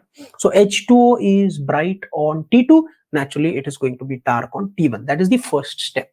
Next, you always try to confirm your finding by looking at the gray white matter appearance. Gray white matter appearance. What does it mean? Now see, conceptually, T1 weighted images are called as anatomical images because they show us the anatomy very beautifully. T2 weighted images are called as pathological images because they show us the pathology very beautifully, right? What is the meaning of anatomical imaging? Anatomical imaging means, actually, see how beautiful it is, that gray and white matter appear exactly as their name suggests, which means that the white matter is actually appearing white, gray matter is actually appearing gray. Can you see that in the T1 weighted image there? Yes. So white matter is appearing white, gray matter is appearing gray, right? And that is what is the meaning of anatomic imaging. Look at T2. Can you tell me on a T2 weighted image which is appearing brighter, gray matter or white matter? Is gray matter appearing bright or white matter appearing bright? If you watch carefully, you'll realize that this cortical rim of gray matter, that is actually appearing brighter as compared to this central chunk of white matter, isn't it? So what is the second point that you must look at? On a T1 weighted image, the appearance of gray and white matter are same as their name is. That is, white matter is white, gray matter is gray. On a T2 weighted image, the appearance is exactly opposite to that of their names. Always use both these criterions to distinguish between them. First, look at CSF. H2O is bright on T2. So CSF is bright on T2, it is dark on T1. Next, look at gray white matter. T1 is anatomic, so gray matter is gray, white is white. On T2, it is exactly opposite. Now that you have studied the basic between T1 and T2, look at this image. Tell me whether this is T1 or T2. The first point I told you is look at CSF. Is CSF white or is it dark? It is dark. So based on CSF, it looks like T1. What is the second point that I told you? Look at gray white matter. Which is brighter, gray or white matter? Watch carefully. This is gray matter. This is white matter. What is appearing brighter? Gray matter is appearing brighter as compared to white matter, isn't it? So if you go by gray matter and white matter, this appears like T2. So what is this? Is it T1.5? Fortunately, there is no T1.5. There is no T3. So what is this? This is a very interesting sequence, and this is what is called as a flare sequence. A flare sequence is always a T2 flare. So T2 is not written in it many times. So what does flare stand for? Flare stands for, so F and L stands for fluid. So fluid attenuated, inversion recovery. So fluid attenuated inversion recovery. Remember, it is a T2 weighted image, but a T2 weighted image in which we have deliberately attenuated means blocked the signal arising from fluid. So if the signal arising from fluid has been blocked, how will fluid appear? It will appear black. So it is a T2 weighted image in which the fluid is deliberately made to appear dark. So this is called as flare. And this point, this slide actually highlights the importance of following these 2 points to identify the various sequences. One is CSF signal intensity, second is gray white matter appearance. What is flare? What is the importance of flare? This is something that we have discussed in depth, in our CNS discussion modules. This is where right now we are just focusing on the identification of sequences. So this is how a flare sequence can be identified. Yes, and then if you see various specific sequences which are done in MRI for detection of blood or calcium, mainly blood, these are your blood sensitive sequences. Blood sensitive sequences, meaning what? They are mainly used to detect blood within the brain parenchyma. There are 2 such sequences. One is called GRE. GRE stands for your gradient echo, and the next is SWI. SWI stands for susceptibility weighted imaging. We are not going to go into the details of the physics of these particular sequences. It is extremely complicated, but I want you to identify is that whenever you see an MR image on which you are able to see black spots, if you see black spots on an MR image, right, then you are probably looking at a blood sensitive sequence. Either it could be a gradient echo or a susceptibility weighted. Why? Because blood on these sequences appears as black spots. These black spots in MRI are called as areas of blooming. These black spots on MRI are called as areas of blooming. So look at this gradient echo sequence. Can you see multiple black spots scattered within the brain? So these are multiple micro hemorrhages, mainly at gray white matter junctions. In a case of diffuse axonal injury, what is diffuse axonal injury? We'll discuss that in the next few minutes. There was a question which was asked, and GRE and SWI sequences are used in diffuse axonal injury. Can you see multiple black spots on that particular gradient image there? So these are areas of blooming. This suggests intracranial hemorrhage. This is how gradient looks like. Now the advantage of SWI is that this is highly sensitive.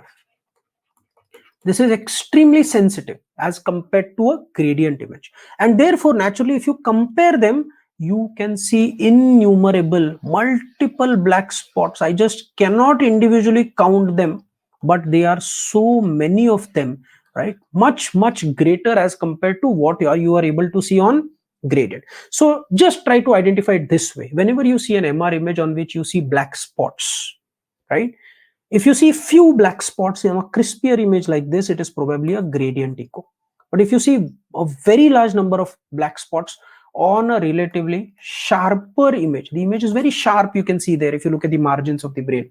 If you see multiple black spots on a very sharp image, then you are probably looking at a susceptibility weighted imaging MRI. So that is how you could distinguish between gradient and susceptibility weighted. Yes. Another important sequence in MRI that I want you to know is what is this DWI. What does DWI stand for? Anyone? Yes. DWI stands for? Yes. Very good. It stands for diffusion weighted imaging. Diffusion weighted imaging. Along with diffusion weighted imaging, there is a type of MRI image which is actually always used. This is a digitally created image, and this is called ADC map, or ADC stands for an apparent diffusion coefficient. Apparent diffusion coefficient map. Now, how to interpret it? The most important finding. Do you remember I just told you that if you see black spots on a gradient or SWI, what is it called as? It is called as blooming. But if you see an area on diffusion, can you see an area on diffusion which is appearing bright, isn't it? And if you compare it on ADC, on an ADC map, how is it appearing? It is appearing dark. Can you all see this? So there is an area on diffusion which is appearing bright, but the same area is appearing dark on an ADC. Then what is it called as? This area is said to have restricted diffusion. Restricted diffusion.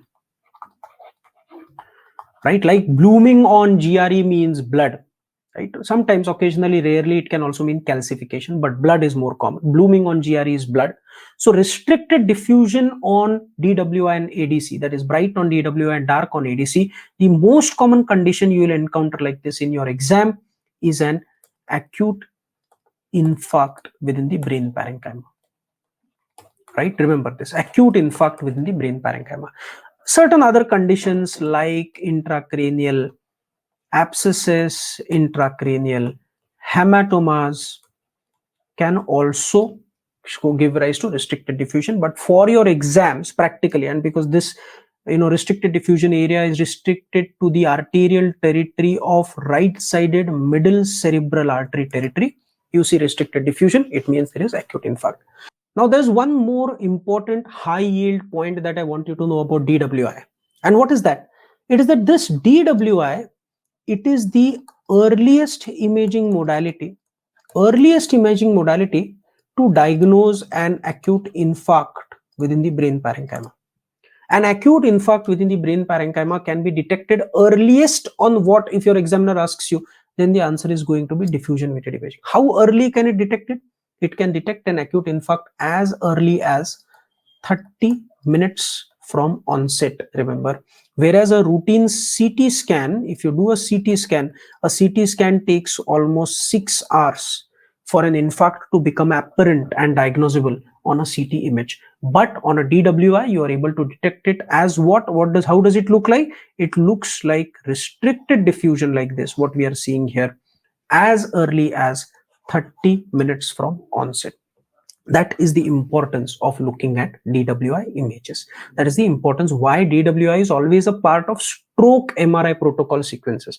A stroke MRI which is done in stroke patients, which is a very concise protocol which is followed, always includes a DWI. Yes. Now, when you see arteries, it is called MR angiography. The most common MR angiography technique which is followed is time of flight MR angiography.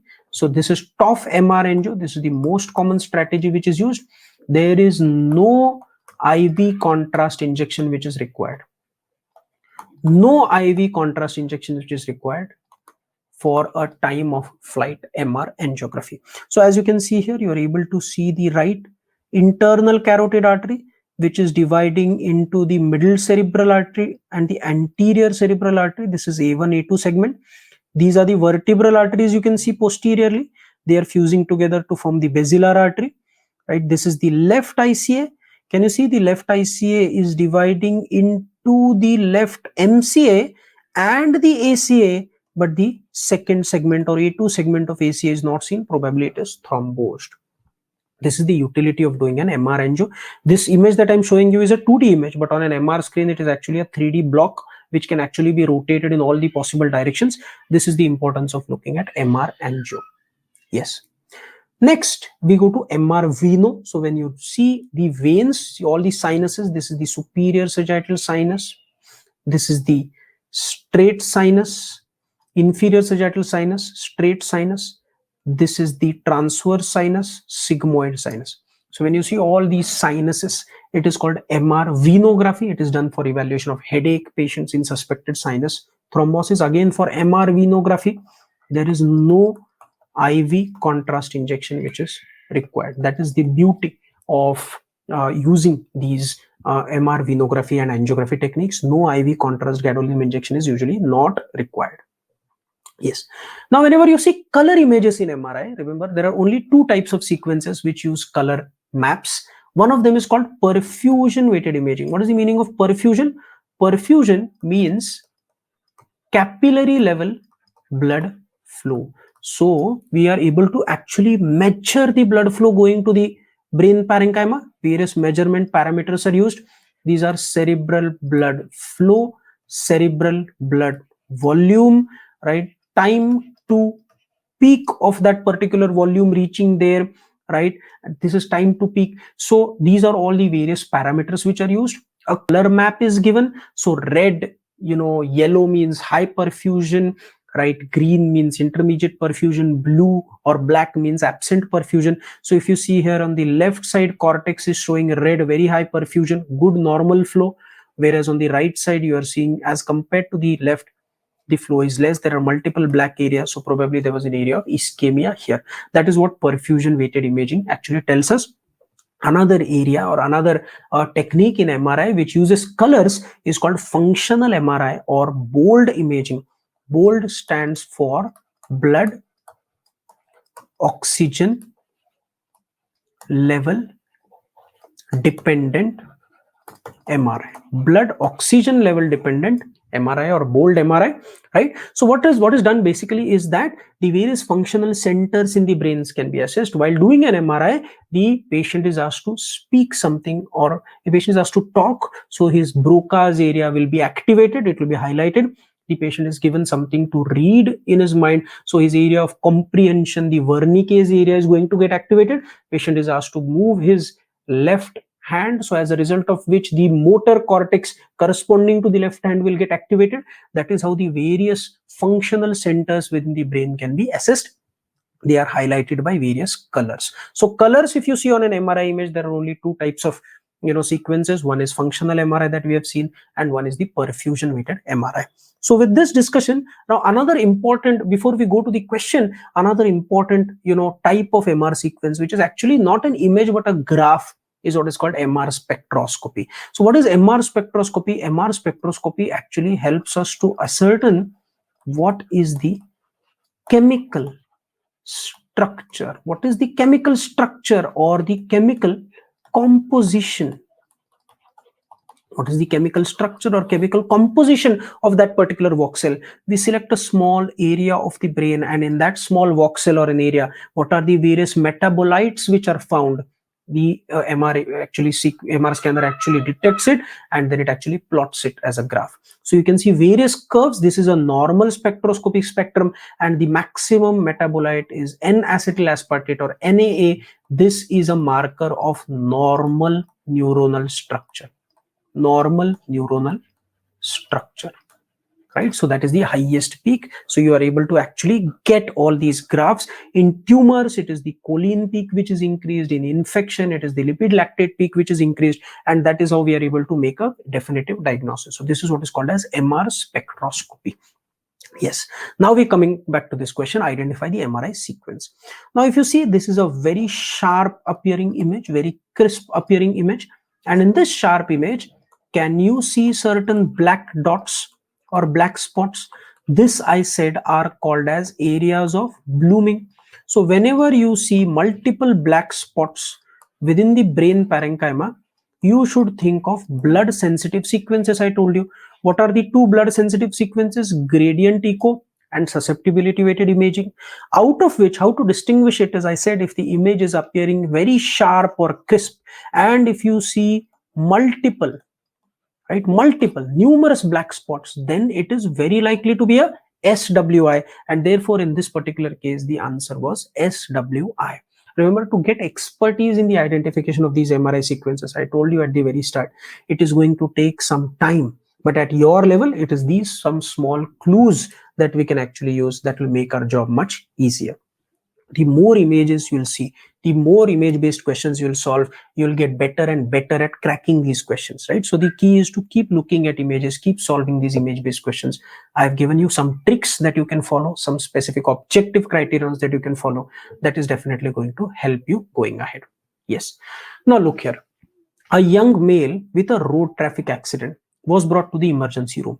On examination, his GCS was E2M2 V3, so he has altered sensorium. He had no fractures, no hydrocephalus or raised ICT. A non-contrast CT was performed and it was found to be normal. Surprising, isn't it? Because the patient is a patient of road traffic accident. Patient is having altered sensorium, but CT is normal. This, in fact, is a history clincher. Remember, what is this history clincher? Altered sensorium. This patient has altered sensorium, isn't it? Over time, if this patient is followed up, and sometimes you may be given this history, that the patient shows altered sensorium persistently for 1 week, non-improving altered sensorium. With what history? With a history of head injury. In our patient, it was road traffic accident, so there was head injury, right? But there is a clincher part, and what is that? That is that the normal early CT scan brain finding. Do you all agree? This was precisely the history in our question, isn't it? So altered sensorium, which is usually non-improving over time in a head injury patient, right, with a normal early CT scan brain, is a clincher. And what is this clincher? The clincher is diffuse axonal injury. What is diffuse axonal injury? Now let's try to understand it. It is an axonal level injury, but in a diffuse manner in the brain parenchyma. What does it mean? Now, whenever there is an accident, see what happens is, suppose that two cars collide with one another face to face. There is a sudden deceleration. Both are traveling at a very high velocity. They suddenly stop. Sudden deceleration, right? If a man is walking on a road and he's hit by a car, there is sudden acceleration, isn't it? He's thrown away, sudden acceleration. So whenever there is sudden deceleration or sudden acceleration, there are shearing forces or distracting forces or twisting kind of forces which are exerted onto a neuron. If you see the neuronal structure has a cell body and a neurofilament. Now, if this neuron is stretched or twisted, it breaks off at its weakest point. So if the neuron is twisted, it breaks off at its weakest point. And what is the weakest point? It is at the junction of this particular cell body and the neurofilament. The cell body lies within the gray matter. Neurofilament lies within the white matter. So what is the site of injury? It is this neuronal break at the junction of gray and white matter. So do you all agree? What is this? This is nothing but an axonal injury. But this happens in a diffuse manner in the brain parenchyma. So what do you see on CT scan? Tell me, if a single neuron has broken, will it give rise to a big hemorrhagic contusion? No. Even if hundreds of neurons have broken at the cellular level, it does not give rise to an intracranial big macro bleed. And therefore, on CT, you will see in early cases, most of the patients have a normal CT scan, as was in this case, isn't it? But occasionally there might be very mild diffuse cerebral edema. Very mild diffuse cerebral edema may occasionally be found, right? So in few cases there might be diffuse cerebral edema which might be found, right? When we do an MRI, however, what happens as time progresses, and also in late CT scan, what happens? In late findings, what happens is that at the site of this break of the neuron, tiny petechial hemorrhage develops. So tiny petechial hemorrhage develops. This petechial hemorrhage can very well be detected on MRI, and this appears as blooming. Yes, this is revision. Do you remember I told you? Blooming on GRE or SWI, gradient echo or susceptibility weighted imaging, means blood, right? So petechial hemorrhages develop there, right? And at what site do these hemorrhages or blooming develops? Most common site is gray white matter junction. Isn't it logical? Where does the neuron break? The neuron breaks at the junction of the cell body and the neurofilament. The cell body is located in the gray matter, neurofilament is located in the white matter. At the junction of these gray matter and white matter, there is a break, there is petechial hemorrhage. That is the most common site at which blooming or petechial hemorrhage is seen. Next, it may also be seen in the corpus callosum, because a lot of white matter tracts, they join as well as pass through it. Next, it could be also seen in the brain stem. And because MRI has specific blood sensitive sequences, because MRI has a very high spatial resolution, it has a very high contrast resolution, it has specific blood sensitive sequences. Remember, if your examiner asks you what is the investigation of choice for diffuse axonal injury, then the answer is going to be MRI. So rather, remember, investigation of choice for all conditions related to head injury patient is actually CT scan, except one. And what is the exception to that rule? The exception to that rule is diffuse axonal injury, in which, for these reasons that we have discussed, MRI is considered to be the investigation of choice for diffuse axonal injury. Let us look at the imaging findings now. Now, in one particular patient, we did a delayed CT scan. Mind you, this is a delayed CT scan which was done. The initial CT was normal. We have discussed it in the history clincher. In this patient, it was a delayed CT where you're able to see tiny hyperdensities. This is how hemorrhage appears. This is mainly at gray white matter junctions. As you can see, these are those petechial hemorrhages which become apparent on a late CT or a delayed CT. But the best to detect it early is to do an susceptibility weighted MRI, where, can you see black spots? What are these black spots called as? Yes, they are called as areas of blooming. So many numerous areas of blooming which are seen predominantly at gray white matter junctions, isn't it? So these are what are called as the petechial hemorrhages. So these are all multiple axons which have broken off in a diffuse manner in the brain parenchyma, and therefore it is called diffuse axonal injury. So this is the classic clincher of diffuse axonal injury. We have discussed this. So the answer in this particular case is diffuse axonal injury. Post-concussion syndrome usually does not give rise to any imaging findings, and EDH usually appears as an extra-axial biconvex appearing hyperdensity like this. Herniation of brain, there was no evidence of any midline shift or transtentorial or a transfalcine or under subfalcine herniation in this particular image. In this particular patient, rather, there's no history of such, and therefore the answer here is diffuse axonal injury. Yes. Now see here, a 45-year-old patient presented with vague abdominal pain.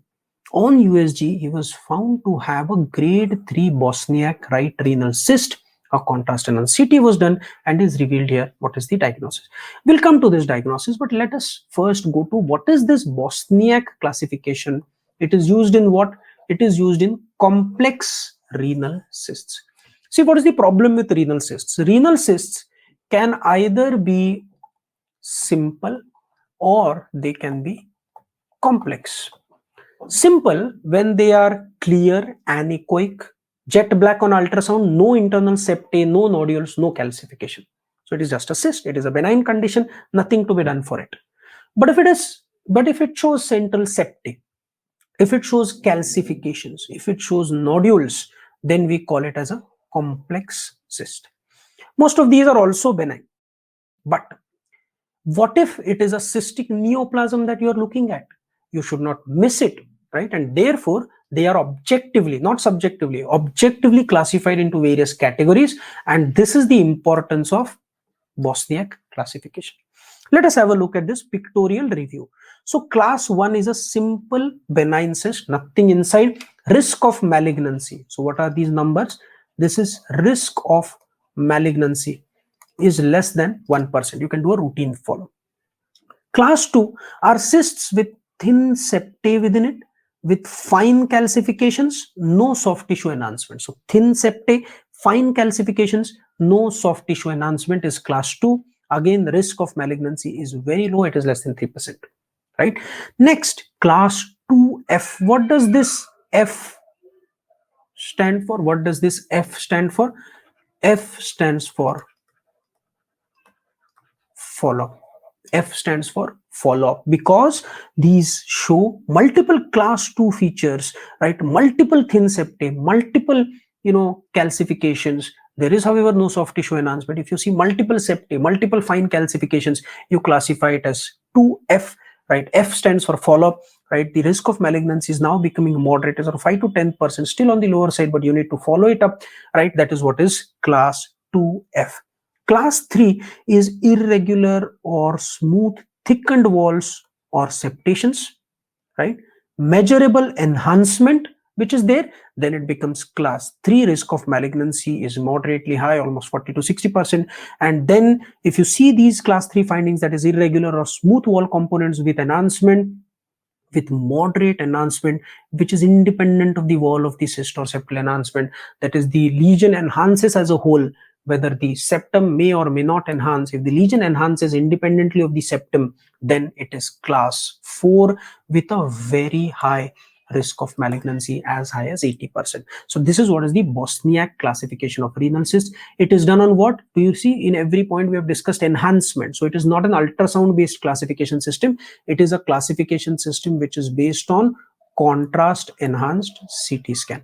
So which modality is used for Bosniak classification of complex renal cysts? It is used for the modality which is used is contrast enhanced CT scan. So this is about the Bosniak classification. Now we come to this image. Now if you remember in CT interpretation module, right, we have discussed a very peculiar protocol for CT interpretation, and that is history, region, organ, lesion. When you look at the lesion, you look at the density. So what is the history? History in this patient was non-specific. This was more or less an incidentally detected cyst. Next, you tell me what is the region. Can you tell me what is the region? Yes, region is abdomen, rather the mid-abdomen, mid portion of the abdomen. Why? Because you are able to see the kidneys on both sides, right? The lower end of the liver which is seen, spleen is not seen. This is the right kidney, this is the left kidney. So this is always right, this is always left. So once you see the region, you identify the organ in which there is an abnormality. Where is the abnormality? It is in the right kidney, isn't it? Region, organ. Next point is lesion, right? So history, region, organ, lesion. And in the lesion, what are you supposed to look at? You are supposed to look at the density. We have discussed in the CT interpretation module as to how to identify various densities. Let us again, try to do it here. Look at the normal left kidney. It is appearing hyperdense because it is enhancing. Look at this normal parenchyma of the right kidney. It is also appearing normal. It is showing good enhancement. Now look at the cyst. Look at this density. What does this density look like? Compare it with the adjacent densities. Now watch carefully. Look, this is the muscle density, paraspinal muscles. This is the vertebral body, so this is bone density. Look superficial to the abdominal wall muscles and the paraspinal muscles. Can you see this is the subcutaneous fat? Can you see on both sides? In the subcutaneous plane, everywhere you can see fat. Do you agree that the density in the lesion is exactly same as that of the subcutaneous fat? See, just compare. It is more or less the same as the subcutaneous fat, which means what is the content of this cyst? The content of this cyst is fat. This is the clincher of your diagnosis. So just by following history, region, organ, lesion, and its density, you are able to decipher that what is the content of this particular cyst. It is fat.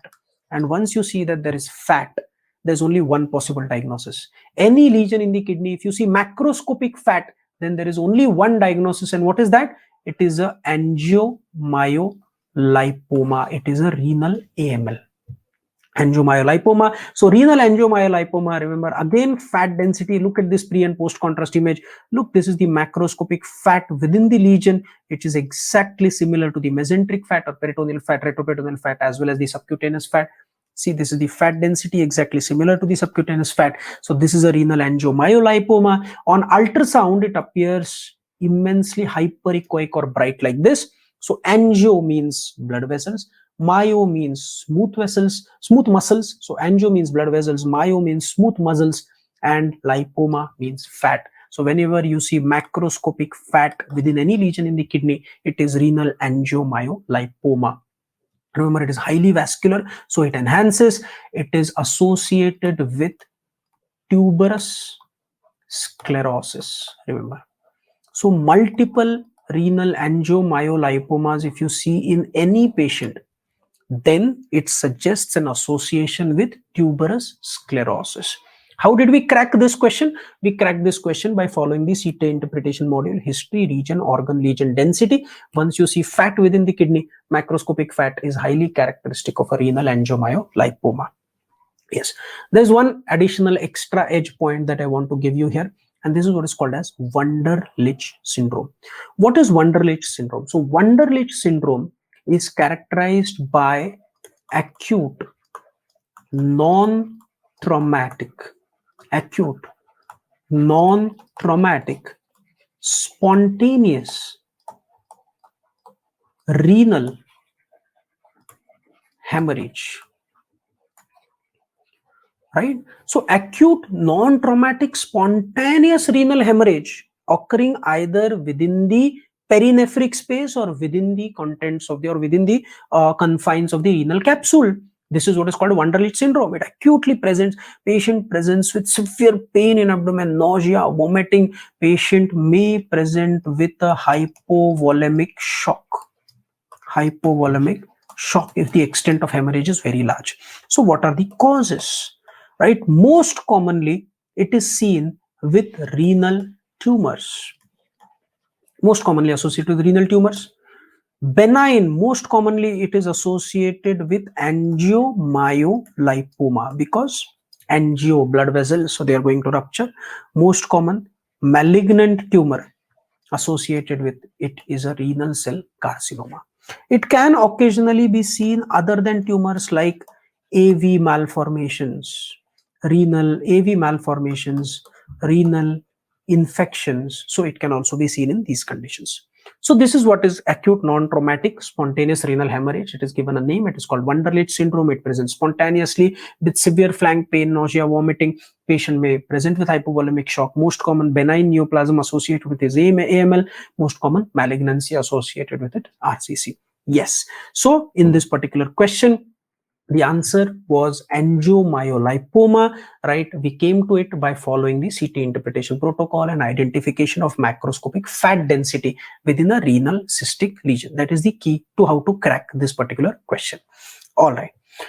Now look at this. A young child presented with mild intermittent upper abdominal pain. X-ray is given below. What do you see on this X-ray? See, if you look at this X-ray, there is a very peculiar area which is affected on this particular X-ray, and it is this area. What is this area? This area is nothing but the right cardiophrenic angle. This is the right cardiophrenic angle. This is the area of the left cardiophrenic angle. These are your costophrenic angles on the right and left. Now look at this particular normal chest radiograph. Whenever you see a lesion here in the area of a cardiophrenic angle, so if you see a cardiophrenic angle lesion, what could be your differential diagnosis? Let us remember them by a mnemonic called as fat pad. Fat pad. So it could be a fat pad. That is a mnemonic. So what is it? It could actually be a fat pad. So it is a pericardial fat pad. So prominent fat pad in the pericardial region could present as an abnormality in the cardiophrenic angle. It could be a pericardial cyst. It could be a adenopathy, that is lymphadenopathy, or it could be an aortic aneurysm, especially if it presents on the left side. Descending aortic aneurysm can present, right? It could be a diaphragmatic hernia. It could be a diaphragmatic hernia, right? In this particular child, there was a history of mild upper abdominal pain, mild intermittent upper abdominal pain, and a soft tissue or a water density lesion in the right cardiophrenic angle. If you watch carefully, look at the black arrow that I've put out there. Can you see a black area within it, a relatively darker appearing area? This dark appearing area within a water density opacity suggests that there could be small amount of air within it. When there is air within it, you see a soft tissue density area with an air within it, it is highly likely to be bowel, right? And therefore it looks like a hernia, right? Could be a hiatus hernia. Hiatus hernia usually is in the retrocardiac area in the midline. A Bochdalek hernia, L in Bochdalek suggests that it is more likely on the left side. A Morgagni hernia, it could be yes. R in Morgagni hernia suggests that it is very commonly on the right side. A lung abscess, this is not within the lung. A lung abscess will be like this with an air fluid level within it, right, rather than being a complete soft tissue density abnormality. So given all these findings, the clinical history, the soft tissue or water density with an area of lucency within it, this particular condition is more likely to be a Morgagni's hernia. Morgagni's hernia are usually small hernias on the right side. They commonly present in the cardiophrenic angle. Bochdalek hernias are usually large hernias, but they are on the left side, mainly in the left posterior areas. So if you see here, if you look at the various areas through which the hernias can occur, if the hernia is anterior and more commonly on the right side, so this is right, this is left, there's a cross-sectional image that we are able to see, it is always Morgagni's, right? The contents that could be seen in the Morgagni's hernia. So in a Morgagni hernia, the most common content in a Morgagni hernia is usually simply fat. But that is fat, that is mesenteric fat or omental fat which herniates. But if there is bowel which herniates, then it could either be the transverse colon which can herniate, or it could be the stomach which could herniate. And in our case, there was a lucency which was seen within it, and therefore there was some bowel segment which had herniated into it. So if there are posterior hernias, these are mainly Bochdalek hernias. They are more common on the left side and they are larger ones as compared to the Morgagni's hernias. It could be central hernias through the central portions. If there is a defect in the central tendon of diaphragm, it could be a central hernia. If there is a herniation directly through the diaphragmatic hiatus, then it is called as the hiatus hernia. Hiatus hernia can be sliding type or rolling type. A CT with oral contrast is considered to be the investigation of choice for hiatal hernias, remember. So this is about the Morgagni's hernia. Yes. So just to quickly revise, right? The most common content of a Morgagni's hernia we have studied is what? It is fat, right? The most common content of a Morgagni's hernia is what? It is fat. Most common bowel content is usually remember the transverse colon or stomach is the most common bowel content which is there in Morgagni's hernia. So the answer to that particular question was Morgagni's. Now look at this. A woman presented with confusion, constipation, headache. This is because of an electrolyte imbalance. What is that electrolyte imbalance? Serum calcium was 13.1. Normal range is around 8 to 10. So this is hypercalcemia, right? So this is hypercalcemia. Her alkaline phosphatase was also elevated. She was diagnosed with primary hyperparathyroidism. So the examiner has, in fact, given you a diagnosis. It is primary hyperparathyroidism. Which of the following is the imaging modality of choice? Now, what is primary hyperparathyroidism? Primary hyperparathyroidism is when there is a parathyroid adenoma. And this parathyroid adenoma is going to secrete excessive parathormone. What is going to be the result of it? What are the functions of parathormone? Parathermone is going to increase the serum calcium. It is going to decrease the serum phosphate. It is going to decrease serum phosphate, increase serum calcium. It is going to cause increased bone resorption. It is going to from the bone, so that the calcium is increased in the blood. It is going to direct the kidneys. It is going to lead to activation of vitamin D. It is going to direct the kidneys to reabsorb more and more calcium. At the same time, it is going to lead the kidneys to lose more and more phosphate. So hypercalcemia and hypophosphatemia is going to be the result. Now, how do we diagnose this? We will be able to diagnose it if we are able to confirm that there is a parathyroid adenoma, which means that you are able to see the parathyroid glands and detect an adenoma within it. So the question is basically how to localize the parathyroid gland, how to localize the parathyroid adenoma. Can it be done on MRI, PET, CT, or a SESTA-MABI scan? Well, it is done by means of a SESTA-MABI scan. What is SESTA-MABI? SESTA-MABI is a monovalent ligand. It is a highly active monovalent ligand. Rather, it is an agent which is selectively localized to the mitochondria. And what happens in a parathyroid adenoma is that parathyroid adenoma is extremely rich in oxyphilic cells, and these oxyphilic cells, they are extremely rich in mitochondria. And because SESTA-MABI is an agent which is predominantly concentrated in the mitochondria, if there is a parathyroid adenoma, they are rich in oxyphilic cells which are rich in mitochondria, so this agent will be selectively taken up. Now, why to go so far? Why not do simple scans like an ultrasound? Can an ultrasound be done for parathyroid localization? Yes. Why? Because where are parathyroids located? They are located just on the posterior surface of the thyroid. So they are very superficial. But the problem with parathyroids is that very commonly the parathyroids can be ectopic. If they are ectopic, they can be as high as in the skull base, where ultrasound will fail. They can be as low as in the mediastinum. Ultrasound fails. So therefore, ultrasound is not the modality of choice. CT can be used if it's a large tumor, but CT has a poor soft tissue contrast resolution, also not good. MRI has excellent soft tissue contrast resolution, but many times the parathyroid glands are so small, MRI therefore also does not work well. Because all these routine anatomic imaging modalities fail, we use a functional modality, and that is what is called as SESTA-MABI scan. So the investigation of choice for parathyroid localization, or detection of parathyroid adenoma is a SESTA-MABI scan. This has been a question which has also been asked previously. So the answer to this particular question was a SESTA-MABI scan. So SESTA-MABI scan is the answer to this particular question. That is how parathyroid localization or adenoma localization is usually done.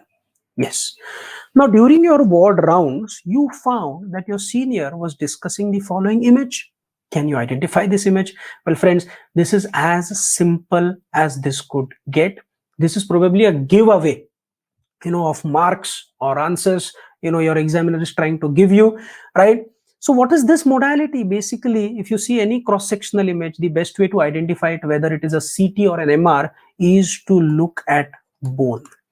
On a CT, any CT image, bone will also always appear as hyper dense or bright. So anywhere in the body, just try to identify the bone. Here you can see the vertebrae. It is appearing dense, hyper dense like this. So these are vertebral bodies that you can see, and the posterior elements you can see. So this is definitely CT. We have done an in-depth CT interpretation module, right? If you have time, please watch that particular module. Once you're through with that module, you will be able to make a basic diagnosis of almost all the common conditions that you'll expect to see in your exams. What happens in MRI to the bone? On MRI, because MRI, remember, is a sequence-based investigation. It is a sequence-based imaging modality. So there are various types of MRI sequences that we obtain. It is T1, T2, proton density, flare, etc. The appearance of every tissue is different in each and every sequence, and therefore this consistent white appearance of bone cannot be considered to be constant for all MRI sequences. I am sure you have no problem in identifying X-rays at all, right? Ultrasound images also, we have done a detailed ultrasound interpretation module in the Marrow videos. Please go through the CT and USG interpretation modules. You'll find it very useful. Practically, they have simple tricks that you have in these particular modules that will help you crack these images. We have used one such example of a module today when we tried to diagnose renal angiomyolipoma by identifying the macroscopic fat density within the kidneys. So this is definitely a CT scan. I'm not going to take much of your time in discussing this. This is very pretty straightforward. Well, friends, now this time of your preparation right now is more like a pit stop, right? There are some distractions around. Your exam dates are going to be announced. Your exams are close by. I don't want you to take a long pause and stop here. Ignore all these distractions around you. Have you ever seen an F1 race? Have you ever seen how a Ferrari car comes into the pit stop? Do you know what all is done in the pit stop? There are 15 to 20 people who are working there. These 15 to 20 people are like your 19 Marrow faculties who are waiting for you at this particular pit stop. When you come into the pit stop with your car, you're feeling a little bit tired. You're feeling a little bit, drenched out. Your car has raced for a pretty long duration of time, right? But the race is still not complete. So what we as faculties will do is we'll try to refresh you. We'll try to refill your fuel tank, and that tank is the tank of motivation.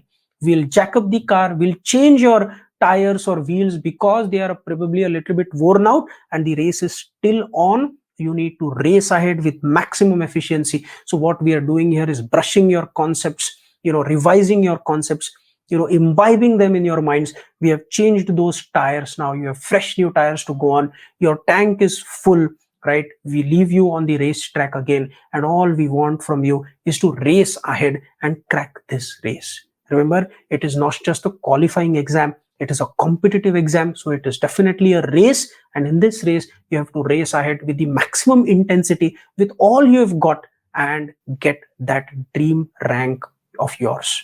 We are here to help you. Once you're through this particular pit stop, we are going to replenish you with all these resources, and all we want you to do now is to race ahead and win this particular race. Thank you very much.